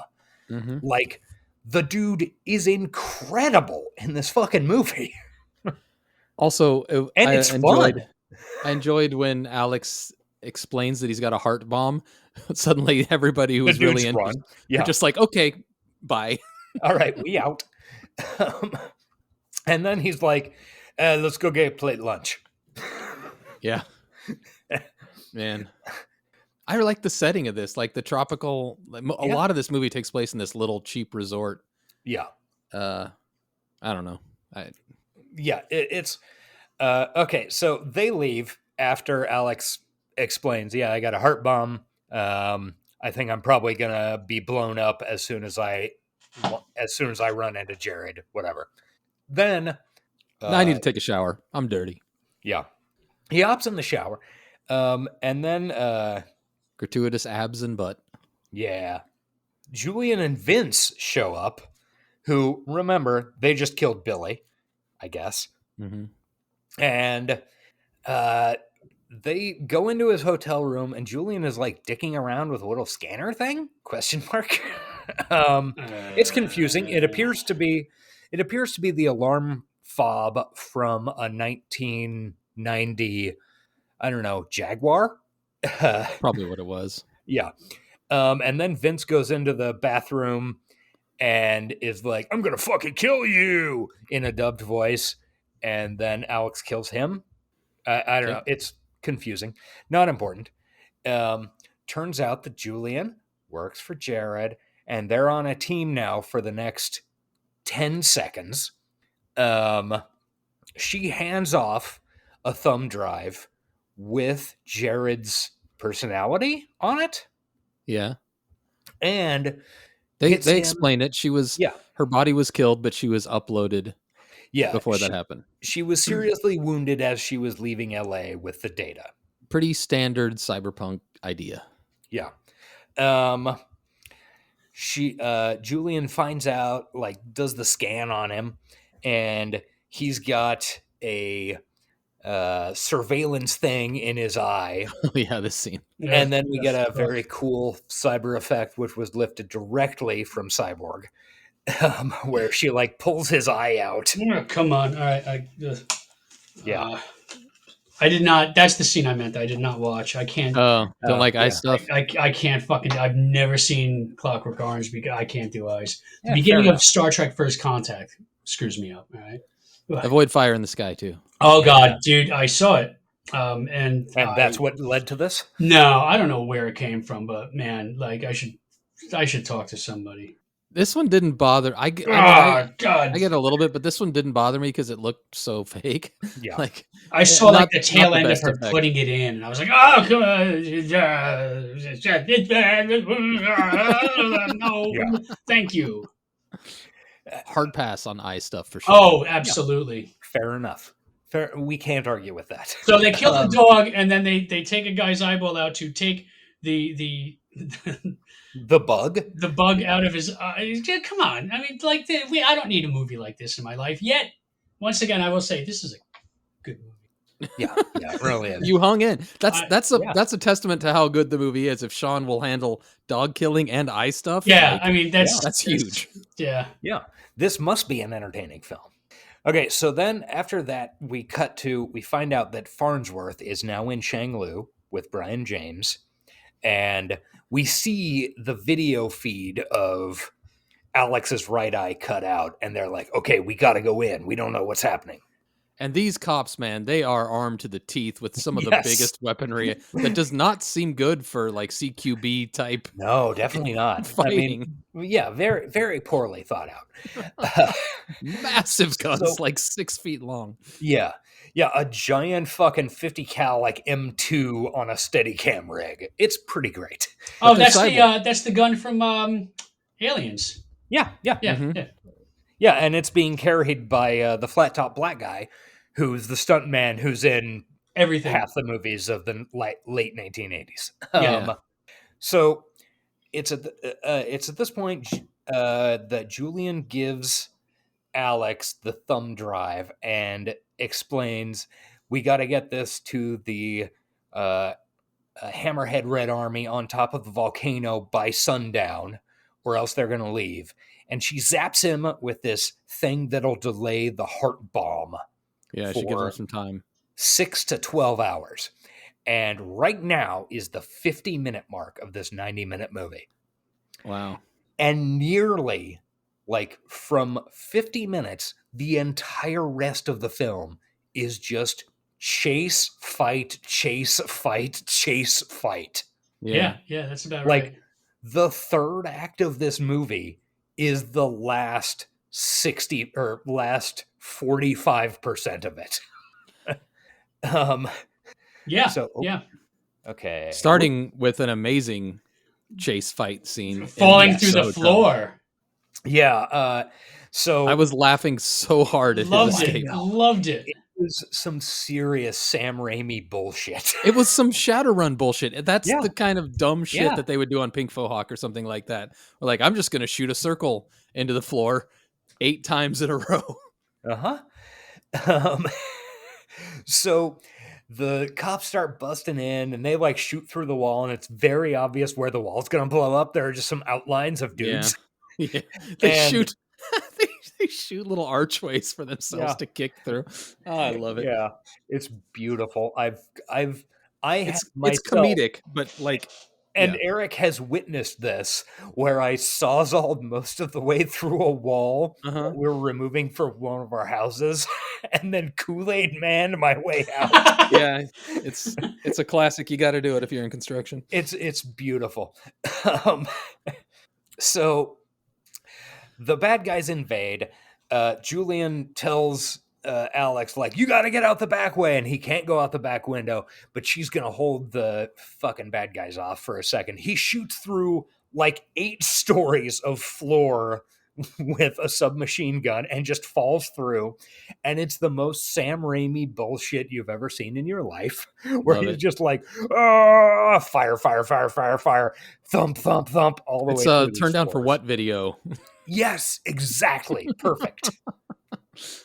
Yes, it is the turn down for what video, but with a machine gun. Yeah. Instead of the power of Lil Jon or whatever the fuck. Yeah, the power of Lil Jon and ass dancing. Yeah. So And then she gets like the battle between her and the 2 cyborgs. It's basically just 3 people unloading massive guns into each other. yes, It's so silly. she kills both of them, but then They pretty much blow her in half. yeah, they blow her like in half.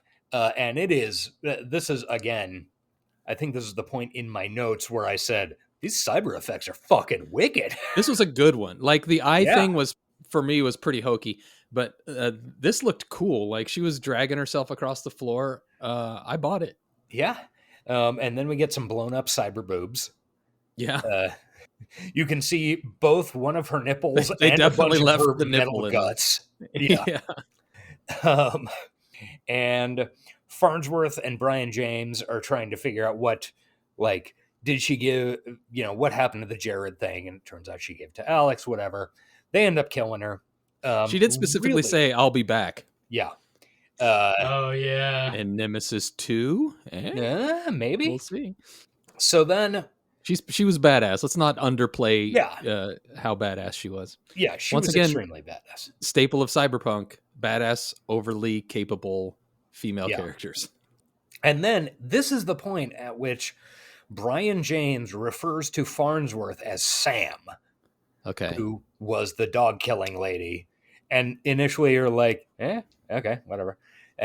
You kind of don't even notice it. And then it happens a few more times.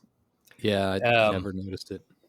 We'll get, the explanation is coming up. So Alex is running away. He's still, remember, this is in the next 20 minutes, he's still getting followed by fake Lori Petty in like the corner of the frame going, look, I'm still here. Yeah. Yes. And then there's this big chase scene through Shanglu where, for no reason, a little old lady kills a fucking cyborg. Awesomely. Once again, random humor and that's like one of the best scenes in the movie too. This giant cyborg guy is interrogating this 4'8", 95-year-old lady who's like, "Have you seen him?" And she's like, "Ah," and then she blows the guy away with a Desert Eagle from inside her shopping bag, and literally says, "Fucking cyborgs." Once again, I think this was lifted from another movie. I seem to recall another movie where an old lady does something and says curse words, but it was hilarious. Alex is watching this from like an alley across the street and says, "Shanglu takes no shit. I love this town." And here we get the data dump where he loads up the Jared smartphone, whatever. I wanted to mention here, like, this is going to come into its prescience rating because that's a fucking smartphone that he's talking to Jared on. And her personality was contained on a thumb drive. This is 1992. These things didn't exist. But they nailed them. Like, you would see any Gen Z kid would be like, oh, that's a thumb drive and a smartphone. Yeah. So Jared explains that the real plot of the movie is that Farnsworth, the current Farnsworth that's chasing him, has been replaced. He's not the actual Farnsworth who used to be his boss at the LAPD, by a clone with the mind of Sam, who was the dog-killing lady. Finkel is Einhorn. Einhorn is Finkel. Finkel is Einhorn. Einhorn is Finkel. And the whole thing is, she is a cyborg radical who plans to replace all humans. See, I got all of that. I just missed the part where it's the lady from Mexico. Yeah, it's not really clearly stated. I didn't get the full understanding of it until my second watch. And honestly, it doesn't matter. Like, it it could be doesn't matter. Any random like power hungry cyborg. So whatever. So we find out that this is like the real plot, and Jared's been working with the Hammerhead Red Army, etc.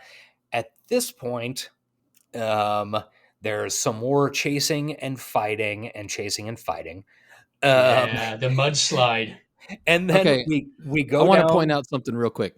In FPS gaming, there's something called KDR, which is kill to death ratio, which is basically how accurate you are at shooting. Everybody in this movie would have, like, I'm thinking a 0.001 KDR.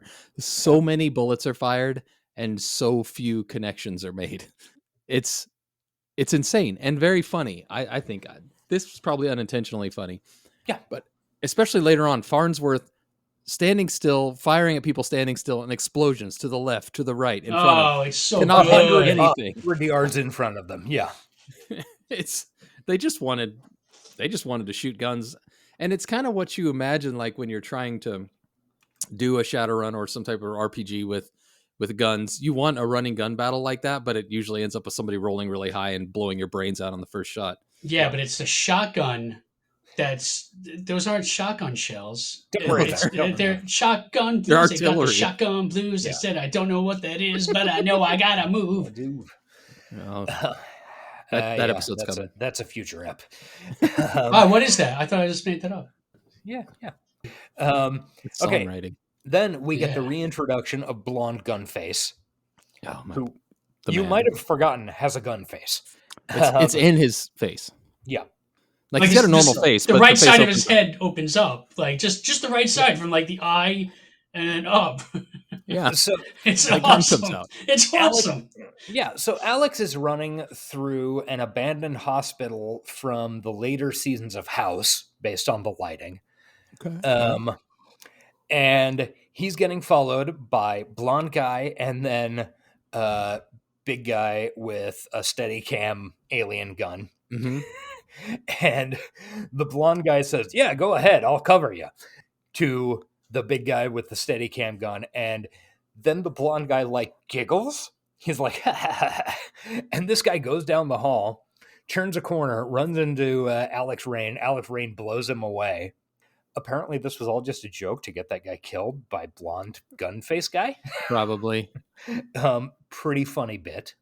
They do a little chase, and then they go to Action Park in New Jersey. Yeah, they do.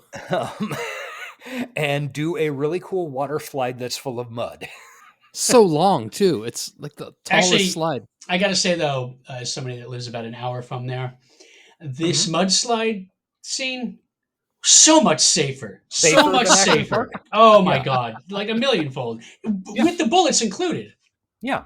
Did you ever go to Action Park, Sean? I don't. I'm alive, so the answer to Oh, that yeah, is good pretty point. obvious. Yeah. I, in fact, have been to Action Park. Oh, really? In New Jersey? Oh, yeah. Oh wait, that's yeah. You have? As a Yeah. kid? Yeah. Well, how come you didn't stop by and say hi? Yeah, before you met. Exactly. Yeah, exactly. Don't we live in the Matrix? Yes, it was Action Park. It was great. So, Gunface guy is like riding Alex down this. It's an mud amazing slide. scene. It's incredible. There's really good. nothing like there has to be clips of it on YouTube. I just recommend the audience go watch it. Yeah. I mean, Any scene with Gunface Guy is an amazing scene. yeah. So that ends. Alex lives. I'm not even going to describe it. It's nonsense and great. But the Gunface Guy gets his face caught on something that's A going right over girder the with slides. Like rebar. It's exactly what happened at Schlitterbahn 5 years exactly ago what here in happened in Kansas City. Schlitterbahn. Except he's not a state senator's child. He's Gunface Yes. Guy. I don't know. Maybe that senator's kid had a gun in his face, but we'll never know because his face was separated from his body. That's a entirely little dark. possible. Search water slide death 2019? I don't remember. Kansas. It's a real thing I probably shouldn't be joking about, but yeah. That's the type of thing that was going on in this water slide. There's just a head remover Yeah, it's pretty halfway impressive. down it, and Gunface Guy gets his gun face stuck in it. And that's pretty much the only thing that's really accurate to Action Park is that. The random head removers. Yeah. So, Oh, who's got That- the cops? Who's got the cops? that's Me. me. Ooh, that's the Congrats. sound of the police. You're the winner. EPMD, baby. Okay, so then Alex gets saved, and I did literally write in my notes, this is real Action Park shit. Mhm. After the slide, Alex gets saved by fake Lori Petty. And then Brian James is like, fuck, who is that girl? It's pretty great. Pointless, terrible accent that is perfectly done. Yeah. And they like do some more chasing and they dive into a river and swim away from Brian James. And, There's a lot of cliff diving at Farnsworth. the end. Yeah, Yeah, they had an excess of waterfalls yeah, they had to use him. and pools, so they just needed to use that. Plus, they had to get the mud off him. He was caked in mud. That's true. So then we have a talk as they're running away from these guys where fake Lori Petty introduces herself. Her name is Max Impact, Another boy's name. which is an awesome name. Weird name for like the flippy bouncy character. Yes, and she does some parkour like during this scene where she's like literally doing triple backflips off of buildings and shit. It's impressive. I There's a wrote on couple this of too. them. The physicality in this is impressive. Yeah, it really is. You know who she reminds me of now I think about it? And I don't know why it just popped in my head now, but her performance is like, I'm good at a lot of things, except when I'm not. From, what the hell's that game show movie TV series called? Squid Game. Oh, okay. She's you haven't seen it, I guess, huh? I have, but not. I don't remember what you're talking about. It's that weird, it was the weird lady that was like fucking everybody, like trying to be on their team because she wanted to win. Oh yeah, I liked her. Like, yeah, great character, but like, she's like Max Impact didn't is kind of doing that, but just Yeah, I can see it now that you're pointing it out. with some stagger to it. So she introduces herself. She's a local guide. Oh, and also she saw him leave his room through the floor. Yeah, that's very, very slick. Yeah, she had a weird accent too. Yeah, she's doing a weird Hawaiian. I like how thing. Albert Pyun pointed out how good his own writing was later on in the movie. Like, Yeah. that's a good idea to have my own character shoot himself through the floor. Yeah, it was pretty cool. I'm pretty good at this. She's like, "Look, I'm not lying to you. You know, you can scan me if you like." And he goes to scan her, and then she has a laser necklace. Love it. That she triggers, and it knocks him out. Suddenly, we are in a factory, or I don't know, power plant or something. And Angie is there, who you remember from earlier. Angie. Cary Hiroyuki Tagawa.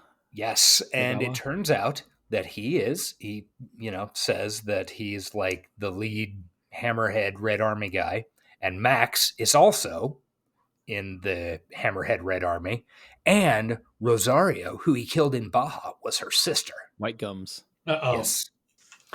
And she wants to kill him. No. But Angie thinks he's more important than that, and he's better at good. this. Thank God. Thank God. Yeah. Sean, have you seen this? I mean, after the eye thing, I think I turned it off with the dog. This would be kind of fun to have a guest that hasn't seen it. Or just watch the first 20 minutes. We're just telling them about it. Yeah. Oh, really? What happens next? Yeah, so they're having a conversation, and Angie is like, "Look, you know, maybe you're the guy to see this through to the end." And then grenade through the window, baby. Kaboom! Yeah. So grenade through the window. Bunch of people die. Alex and Max escape, and Alex is like, "I thought you wanted me dead because I killed your sister," and she says, "Later. Now I need you to make others dead." You missed how when they steal the thumb drive from. Oh, that's it. That's Angie? like a moment later. Yeah. Oh, okay. I'll let you go. Yeah. So Farnsworth kills Angie. Angie's like, I don't know, pinned beneath a fucking girder or something. Yeah. And this is the scene that was like a second and a half off in the ADR in my version. And Farnsworth gets the disc containing Jared from Angie. And he's like, "Hey, check this out, Brian James. I got the disc." And then fucking Alex swings by on a vine and Tarzan style. Basically says, "Yoink!" Yeah. Grabs the disc and says, "Thanks a lot."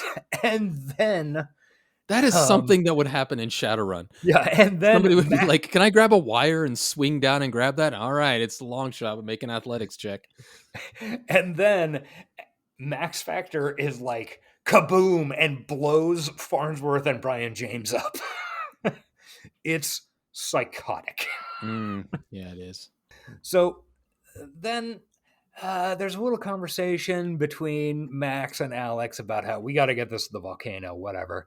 And then Farnsworth gets up and starts like dropping nuclear bombs from his shotgun at them. Legalize nuclear bombs. Yes. Yes. He Oppenheimers the shit out of everything. There's this giant tower that collapses almost on them. And this is the point where I made my note about how there's some pretty funny bits in this movie where people are just like in insane situations. And, you know, in a normal movie, people would say some cool one-liner, right? Or just look cool at something. And this movie, they're like, "Fuck, we gotta go." It's like how they say like the actual main final words of most people who don't die of natural causes is "oh shit." I feel like that's what's happening here. People just acting normally. Yeah, there's a lot of that. So then there's just more fucking chase and more cyborgs show up, and Max gets knocked out, and Alex has to zip line with her on his shoulder. Gratuitous ass shots of Oh, Max yeah. as she's being In- held over his shoulder. In like linen, light colored shorts. Yeah. There's a bunch of chasing through the jungle. This is the point at which it becomes Predator. Yeah, it does. Alex and Max get trapped under some blown up trees, and Farnsworth gives a really good speech. Yeah, this was my second choice for opening the episode with. This It's is a good what, speech. Yeah, this is what I did pause and rewind to make sure I got it all down. Okay.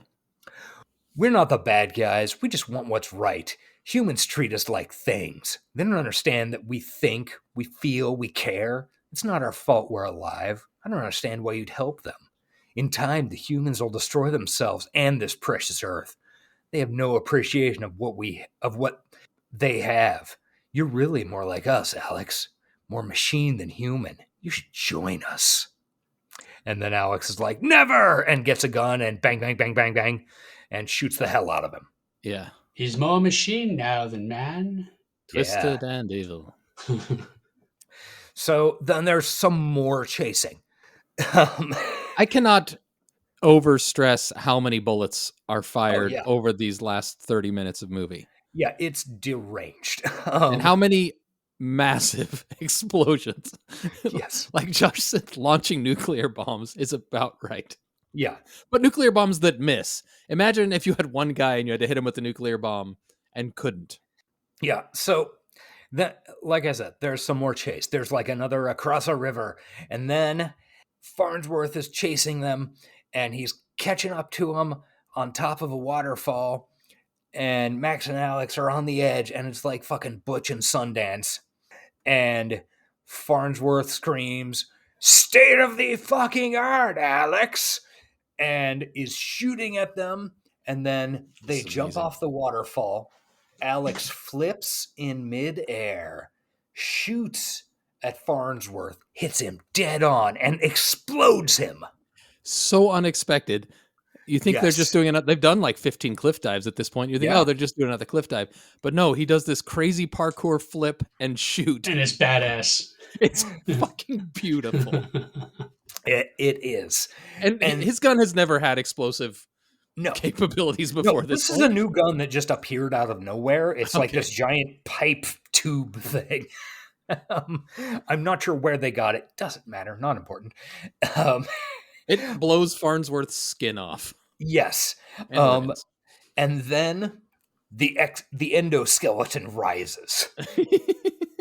And it looks like the end of Terminator. Terminator 1, by the way. Yes. Not the graphic capabilities of Terminator 2. No, certainly not. So then there's some more chase. They have to make it up to this fucking volcano before sundown because not important. Yeah, reasons. So they run across what seems like a week's worth of landscapes. Like they're in jungle. They're in tundra. Yeah, it's very strange. They're across a volcano. They're down through the ocean. I don't know. They get to a jet that's in a cave by the volcano. And it turns out that the guy from the hotel is piloting the jet. Yoshiro Han is the character name on IMDb. Yeah. So Max gets into the co-pilot seat and Alex gets into the back and he's exhausted and he's lying there and he's like, fuck, I'm shirtless now.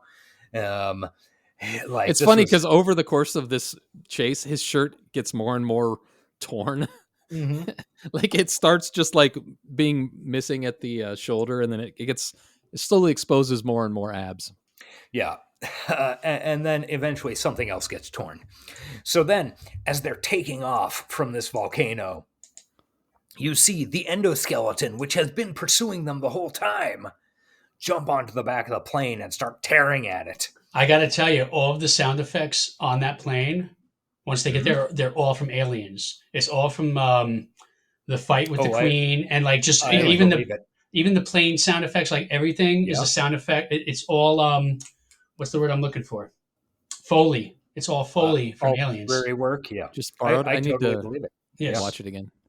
So You should. he's banging on the fucking plane, and then Max Factor is like, "What the fuck is that?" And the pilot's like, "I don't know." And Farnsworth's endoskeleton tears his way into the cargo bay where Alex is, and they have a little wrestle. I think now, given what the money they probably had to do this scene, the wrestling between the skeleton and Alex was not terrible. No, Like, it I was really wasn't. expecting when it started happening, I'm like, oh god, this is gonna be bad. But it really wasn't too bad. Yeah, I mean, they're like the worst effects shot in the film is when the endoskeleton is hanging off the back of the plane and they're Yeah, flying looks- away from the volcano. It's definitely a very bad model blue screen. doing in stop motion. Yeah, it's very bad. But they have a good fight. The endoskeleton like drags Alex partway out of the plane, at which point his fucking scalp gets caught on the edge of where this endoskeleton tore its way in. Yeah, he loses his scalp. And it's like a robot skull, and it looks horrible. Like, in an unpleasant way. Yeah, Alex ain't pretty underneath his skin. There's no gun under there. Yeah. He ends up sacrificing his arm to drop the endoskeleton into the volcano, except it doesn't actually make it into the volcano. It just explodes in midair for no reason. Because it's cool. Yeah. And then we cut to Marshall Islands 6 months later. Actually, there's another guy on that plane because he's going through that whole thing, the smartphone thing. Say again. The Rorschach is that's in the Marshall Islands. Why do I think that that's on the plane? Probably. Oh, I know why. I didn't watch this movie. I'm sorry. Go on. You probably blinked and missed the establishing shot of the beautiful Marshall Islands. I might have. Yeah. I don't remember that either. Is that when they were making the scat movie, like halfway through this movie? Probably. Because I'm not into scat either. So. But Okay. you know when all scat movies are made. Yeah. I mean, the 90s by Albert Pune, apparently. Yeah. Okay, so we cut to the Marshall Islands. Beautiful establishing shot. There's no reason to have it in the Marshall Islands or really anywhere in specific. No, you don't have to point out where it is at all. Yeah. Alex is in a hospital bed looking like the mummy. All you can see is like his mouth. And he is talking to Jared on a computer monitor. And yes, Rorschach, Jackie Earl Haley from the Bad News Bears. And RoboCop. Also RoboCop. Yes. Also Nightmare on Elm Street. Yeah. All right, so that's two remakes. Yeah. Anyway, he's a pretty good Freddy. He was a really good Freddy. I never saw that. It's good. I didn't hate it, yeah. He was in oh shit, I'm not going to remember the name of the novel and then movie, All the King's Men, the Robert Penn Warren book. Oh, with Anyway. Sean Penn and yeah. I remember that. He was also on Human Target with the guy from Boston Legal. Oh yeah. Yeah. He did a lot of stuff, that Jackie Earle Haley. I wonder what his future's looking like. Yeah. So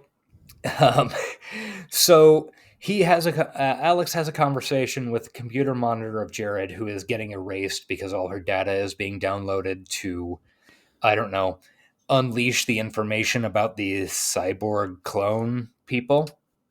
And my headcanon, Jared goes to Newark and is Johnny's mom. Sure, seems great.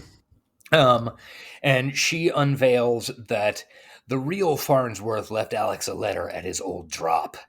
And then she gets erased or something, and we have another cut to LA 6 months later.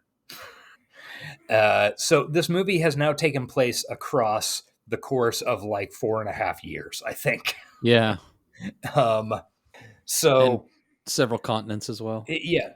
So we're on top of a building in LA, and we see the Germain guy, who we haven't seen for 70 minutes and forgot about completely. He was the one who was like saying the racist shit. Mm-hmm. and he's coming out of a building, and Alex is there, and Alex shoots him in the dick. Right in the dick. Just dead on in the dick. And Alex now has creepy blue contact lenses. It's to show that he's got even more work done. Yeah, His he essence is is even sitting right more around cyborg-y. 0.003. Yeah. And he's hunting cyborgs now to try and stop the cyborgs taking over the world. But he's still with Max, and they go for a walk through to like pick up this letter from Farnsworth. And they're like, okay, now we got to go back to where it all began. New York? Yeah. Well, how are we going to get you through the metal detectors? And Alex says, piece by piece. Ha ha ha! Hilarious laugh line. They jump up in the air with their fists and the freeze frames and the credits roll. Bow, bow, bow, bow, bow, bow, bow, bow, bow, bow. We get this horrible VO of this letter from Farnsworth where he's like, I treat you like shit, but I guess I needed to because you have to be a hard man in this world. And Alex is like, what the fuck ever.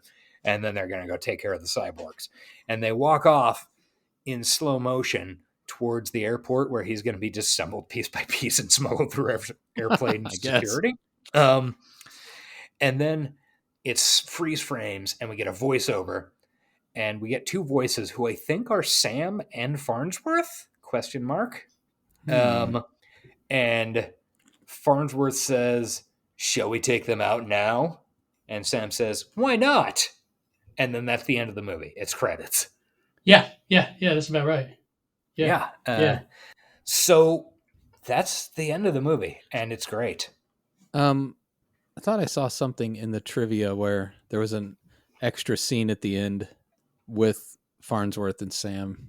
Oh, maybe? No, it was the original idea for the ending was that. Okay. Yeah, but they decided to leave it ambiguous. Ooh. I have a question, though. So they're walking up those stairs to go disassemble him. No disassemble, but to disassemble him at the airport, and he smacks her on the ass. Why? It's completely uncalled for. Because they be fucking. I don't know. I guess. Okay, an important thing to know about, remember, we've got like 4 sequels to this movie. Yeah, no, wait. A lot of them. Nemesis 2 takes place 73 years after this film. Oh my God. So we're not going to know probably what happened to Alex, Rain, and Max. I am very curious how these movies work out and make sense. I did not read any more than like in the IMDb trivia. It says something like takes place 73 years before Nemesis 2. So we'll find out. And he failed. Yeah. Because the whole, like, I think the synopsis for Nemesis 2 is Alex has failed. Okay. Yeah. All right. Interesting. So that's great. Yeah. Yeah. Well, I wonder what movies they ripped off for the second one now. I don't know. I'm curious. I'm excited to get there. Anyway, this was a great movie. Yes. Definitely. Yeah.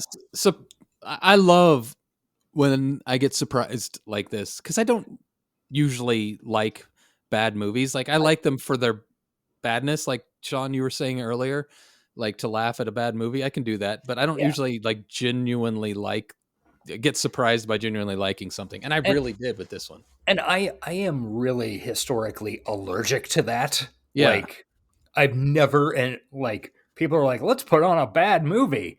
And I'm like, I don't know. We could just watch a good movie instead. Like The Room. Exactly. I will die on the hill of that being a great movie. Go on. Sure. Sorry. Yeah, no, it's awesome. Well, I've never seen it. Oh, come on, man. Do it. It's fucking awesome. Yeah, so I am not a person who watches bad movies for fun. That irritates me. This is clearly not a great movie, but fuck, it works. I mean, there's like, I can't argue with almost any aspect of this movie. This movie could definitely be done way better, but it could not be done to this quality for anything less than what everybody put into it. True. It really makes you wonder, like, what's the difference? Like, when you're making this versus when you're making Cyborg was boring. Like it was a bad movie and it wasn't a good movie. That's a dumb thing to say. But it was doubly bad.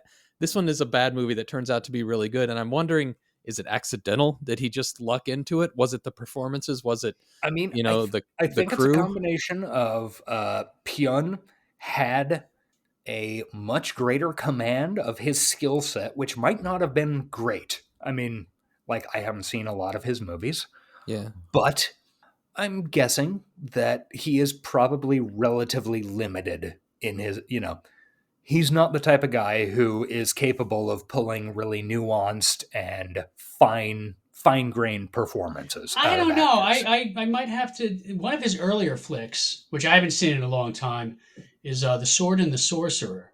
That was him? That was him, yeah. And then think about the crucifixion again too. But that movie also probably has the best crucifixion scene. No offense, Conan, but him pulling himself off was great. But that movie had budget. I mean, the acting was pretty much the same. Yeah. So I think Albert Pyun is undoubtedly limited in some ways, but he really seems to be operating at just the peak of probably what he is capable of in terms of both writing and directing and integrating what he had as far as special effects and shooting. I mean, and he had talented cast. I think Gruner is so much better than any Jean-Claude Van Damme movie I have ever seen. Agreed. I'm gonna disagree. You guys didn't see JCVD? I like JCVD. That was him playing himself. No, but that monologue, he acted. I remember watching that going, my God, when the hell did he learn to act? I thought that was good, but I think that was so much. I don't know. I feel like probably Olivier Gruner probably could have done a better version of the same thing. Fair enough. And what about Jean-Claude Van Johnson? I did not see that. I don't know what that is. It's a comedy series with Van Damme playing two different roles, and it's phenomenal. That sounds not even kidding. It's great. Mm. I promise. Yeah, it's on Amazon. Oh, okay. I promise you will be entertained and you will thank me. All right, I will check it out. And but I mean, some point around that time frame of JCVD, Expendables 2, and Jean-Claude Van Johnson, he had learned somewhat how to act.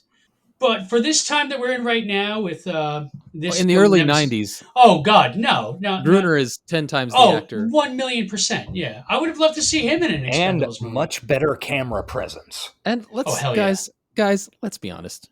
He's got a better body, too. I mean... we saw plenty of it in this film. And, I mean, it's got fucking Tom Jane butt. Yeah.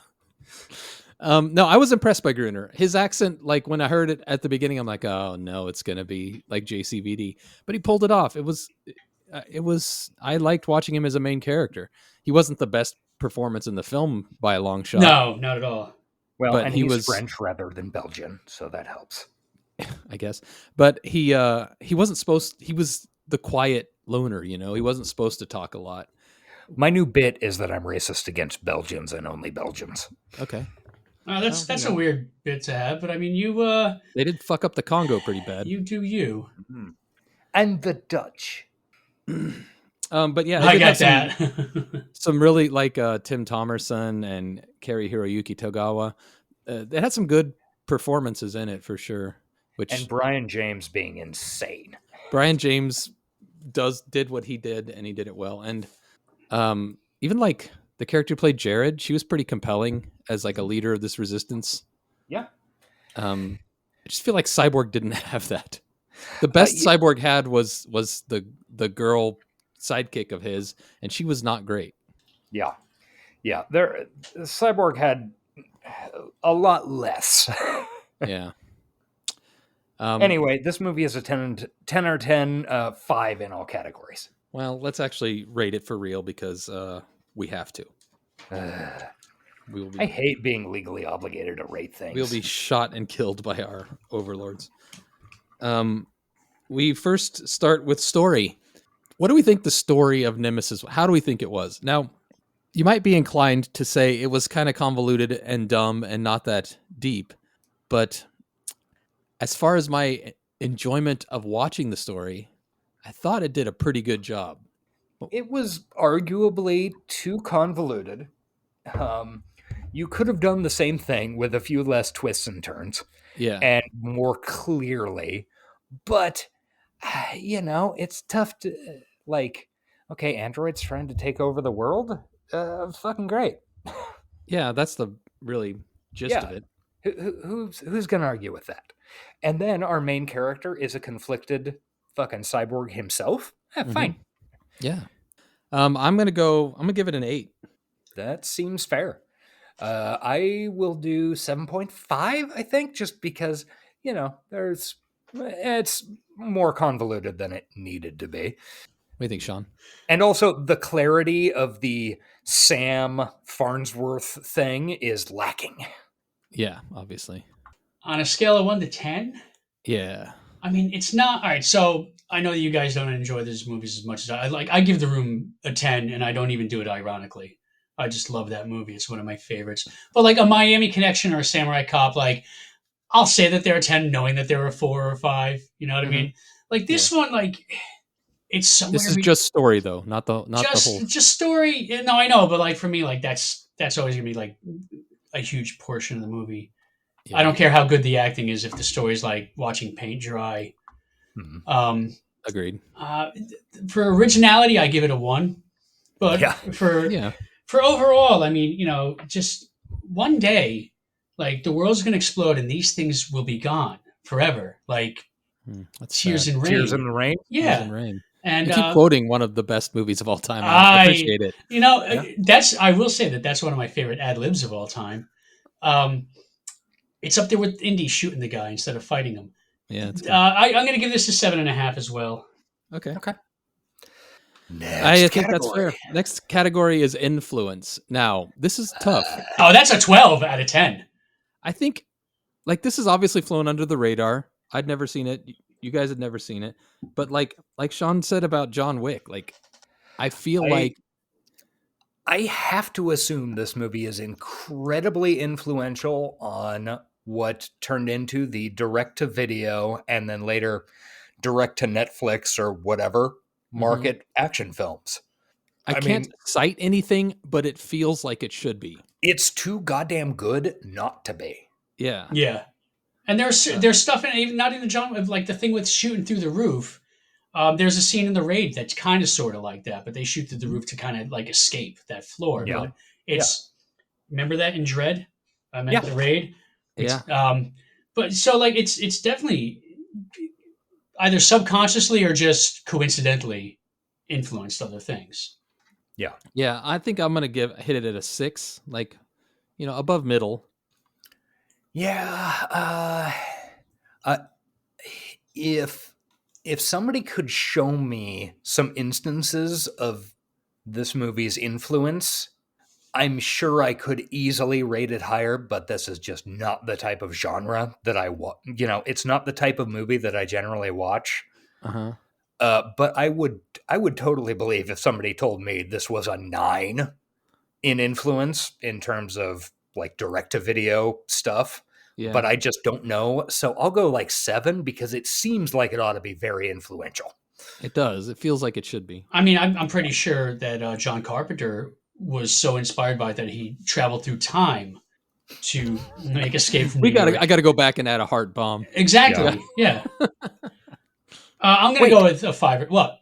5? Wait, do you think that John Carpenter took the idea of the virus that Snake got injected with in Escape from LA from this movie? It's possible. It's definite.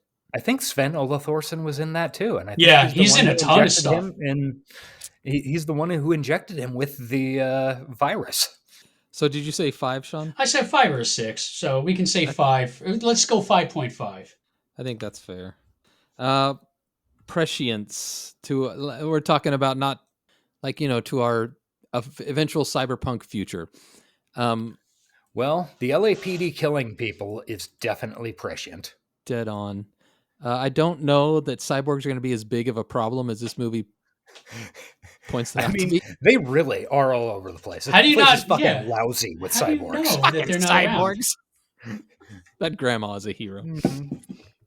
I'm gonna give it a 4 because of the smartphone and thumb drive thing, and basically that's it.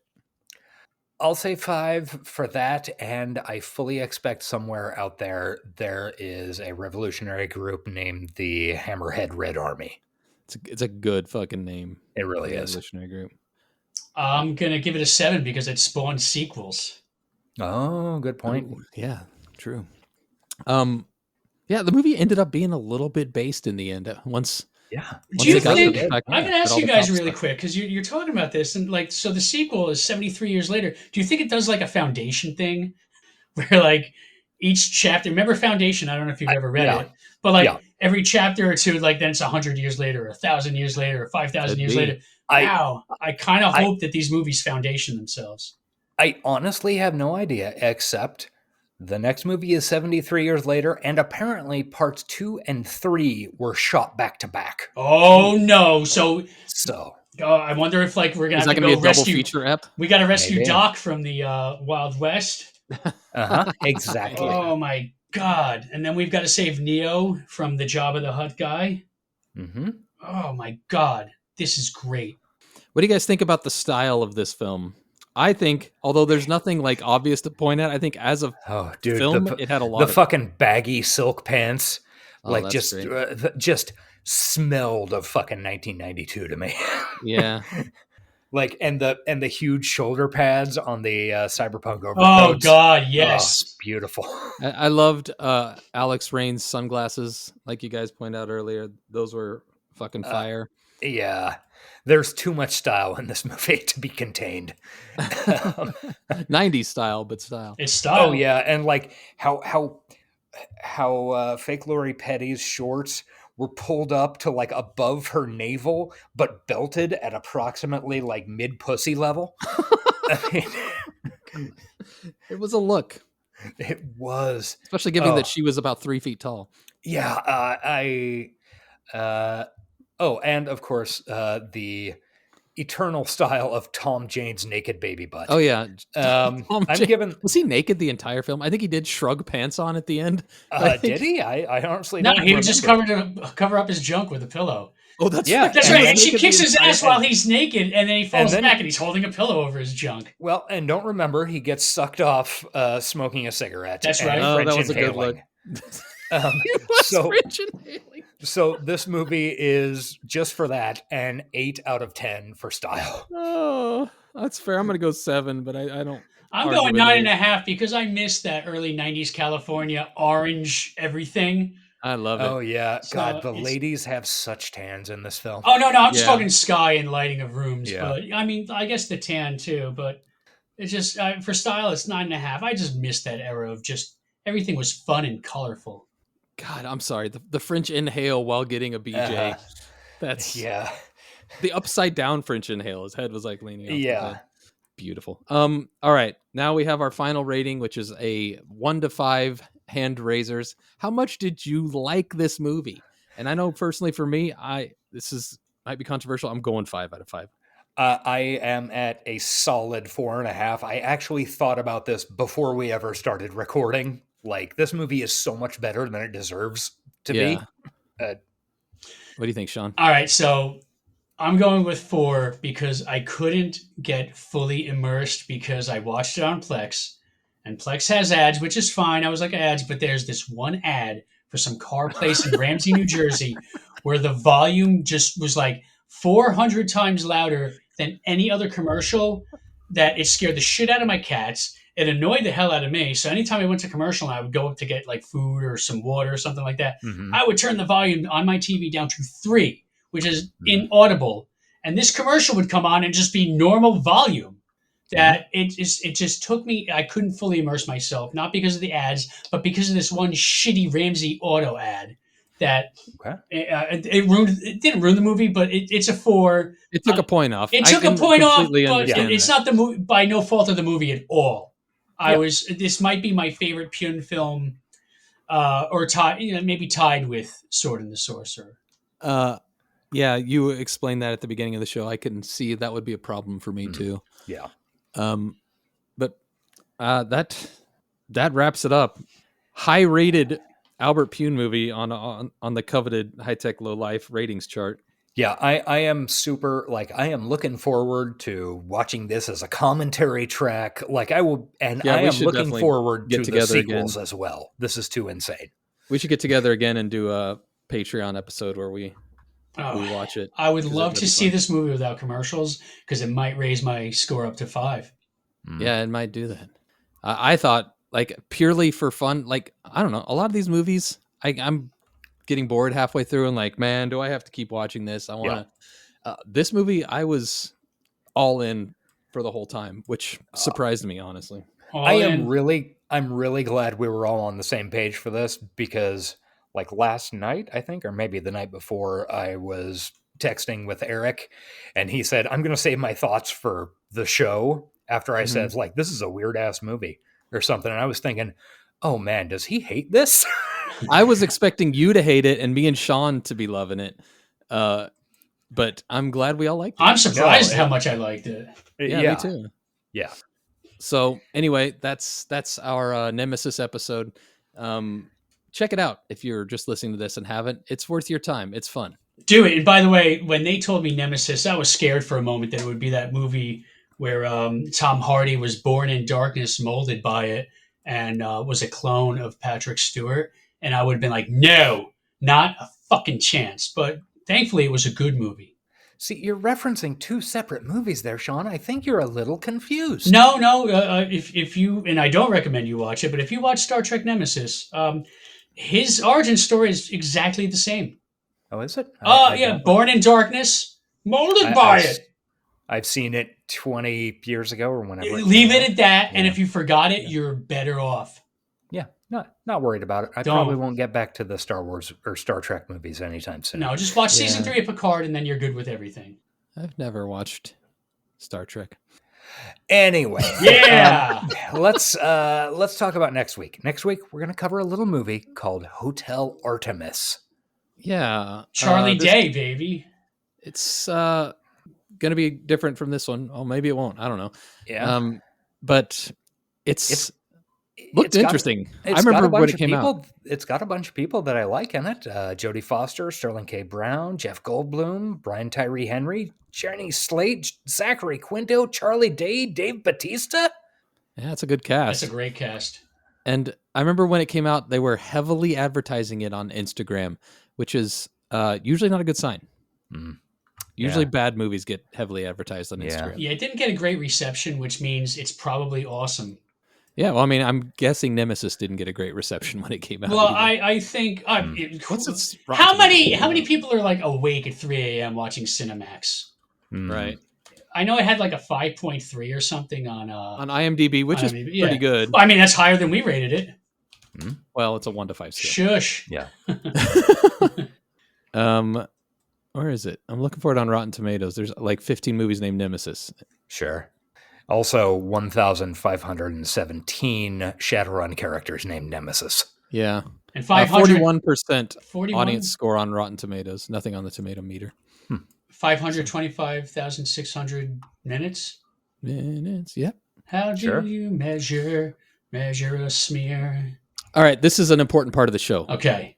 Everybody, buckle down. All right. Sean? Yeah. You've got stuff, and we want to know what it is, where you can find it, where you can buy it, how you can, I mean, like, I think I'm pretty sure you guys have the same stuff I do. Just look down. Unless you're talking about other stuff. You've got more of it, Sean. I just know it. I've never met you in person, and I've never seen what you're packing, but I know there's more there than what I got. I don't know what you're talking about. I have no clue what you're talking about. No, you've got a much bigger beard than I do. Oh yeah. Yeah, absolutely. Yeah, I shaved mine, but I do have stuff, and let me tell you about my stuff, folks. Here's the thing that I've just come to this conclusion that if you're spending like $12 to $15 a month for unlimited streaming with ad-free shit, you might as well buy an album a month. You have the money. You never would have done that before streaming, but now you do. Come on, streaming is stealing from artists. You're thieves. You're all thieves. Shame on you. Shame on you. And one day, maybe Albert Pune will come back from the grave and make a movie about you thieves. But here's what you can do, is you got to look up Sean Faust and the song Gin Asylum. And you got to buy it. because I need 1 million sales of that because I want to help cats. I love cats. Everybody knows I love cats. I love all animals, as a matter of fact. This movie offended me by introducing me to this cute, adorable little puppy. I get to see him grown up, and like the second I saw him, I was like, oh my God, what's going to happen to this goddamn puppy? The puppy lived, and then the dog died. So it pissed me off. I love all animals, is the point. So I need 1 million sales of Gin Asylum so I can have a good Cushing. Cushing? What kind of word is that? Peter Cushing. I need a good cushion. Sean Faust, Gin Asylum, 1 million sales, and it starts with you. It's $1. Seriously, the shit you spend your money on, folks, think about it. You get $15 so you can like stream Spotify all you want, and no ads, and you can go to anybody's catalog that you steal from. Or how about your gourmet coffees that you spend $5 or $6 a day, if not more on? All right, moron. How much are you spending a year on that? $1. That's all I'm asking of you. All I'm asking, $1 once. And then tell your friends if you have any, if they're not like staring at their phones. This is not a good way to sell my material at all.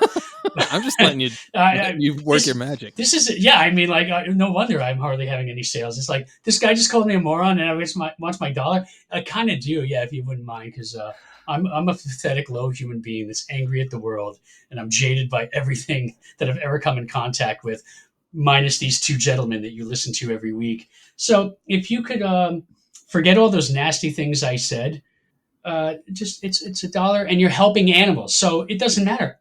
You can think I'm an asshole all you want, but help the animals that I want to help. Number one, I fully expected you to merely promote the concept of cats, which I would have been fully behind.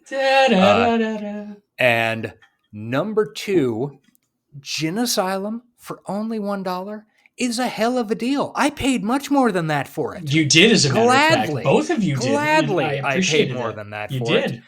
For $1, it feels like you're stealing. Yeah, it really does. You should go out and do that, audience. Seriously, though, like, Gin Asylum is a good song in particular, but all of Sean's songs are very good. Yeah. And they're all on Bandcamp. Money for the Toll is excellent. Thank you. Thank you. Money for the Toll was a 13-year labor of love that I'm so proud of. You should be. Who Are You Anyway is a great song that I don't think Sean promotes enough. Okay, maybe I'll promote that one more because I own 100% of the rights to that. Don't have to split the million sales with anybody else. Okay. That's a really great song. Sean has a bunch of really good songs. It's very, and this is with all our guests, it's really nice to be able to say, I really like this, and not be snowing, like not be like, hey, this person was nice enough to come on our show, we'd better be really nice about it. It's nice to be being entirely honest. Like, I really like Sean's music. I really love your podcasts. Thank you. Hooray. I do. I really like when Sean would make music for our podcast. Those were go back and listen to some Creek of the Weeks. Sean's got some. There's I mean, you know, some banger remixes. I still don't like my cover. I don't like the cover that I did for you. It's something about my vocals. I think I just pussied out and just sang it an octave lower. And I made some mistakes and I left some cues out. I just might have to re-record that so you guys can do that episode again. So we need like to do the fifth time. We need to do a Creek of the Week again. It's been a while. Yeah, it has. Well, guys, we have got to roll out of here because the session is about to end. So, thank you, Sean, for coming on the show. Also, your social media, if you want to promote it. Oh, I'm on X at Sean Faust, and I'm everywhere else that I might be on at Sean Faust Music. If you don't find Sean Faust Music there, I'm not there. And no, I don't have a TikTok yet. Yes, I probably will at some point. It's not like I don't have the time at the moment. So that's why I'm angry and jaded. But we won't get into that because this session's almost over. It is. We're getting warnings from Libsyn. Okay. So, we are at Johnny 60 Seconds. I'm at The Frog with the 0. Josh is at Ace_Collins. Do you have any final words, Josh? My final words are just kill him later. I want you to fuck me now. Thank you. Bye. Bye. This has been the High Tech Low Life podcast. Find us on Twitter at Johnny60seconds, email us at hightechlowlifepodcast@gmail.com, and find us on Patreon at patreon.com/hightechlowlife. Theme music by Nihilor at nihilor.com. Thank you for listening.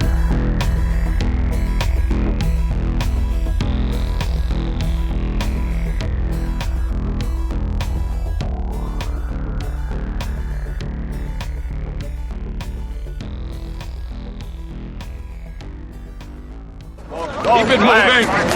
Come on, what are you waiting on? Let's go. They're trashing our rights, man. They're trashing the fluid data. They're trashing.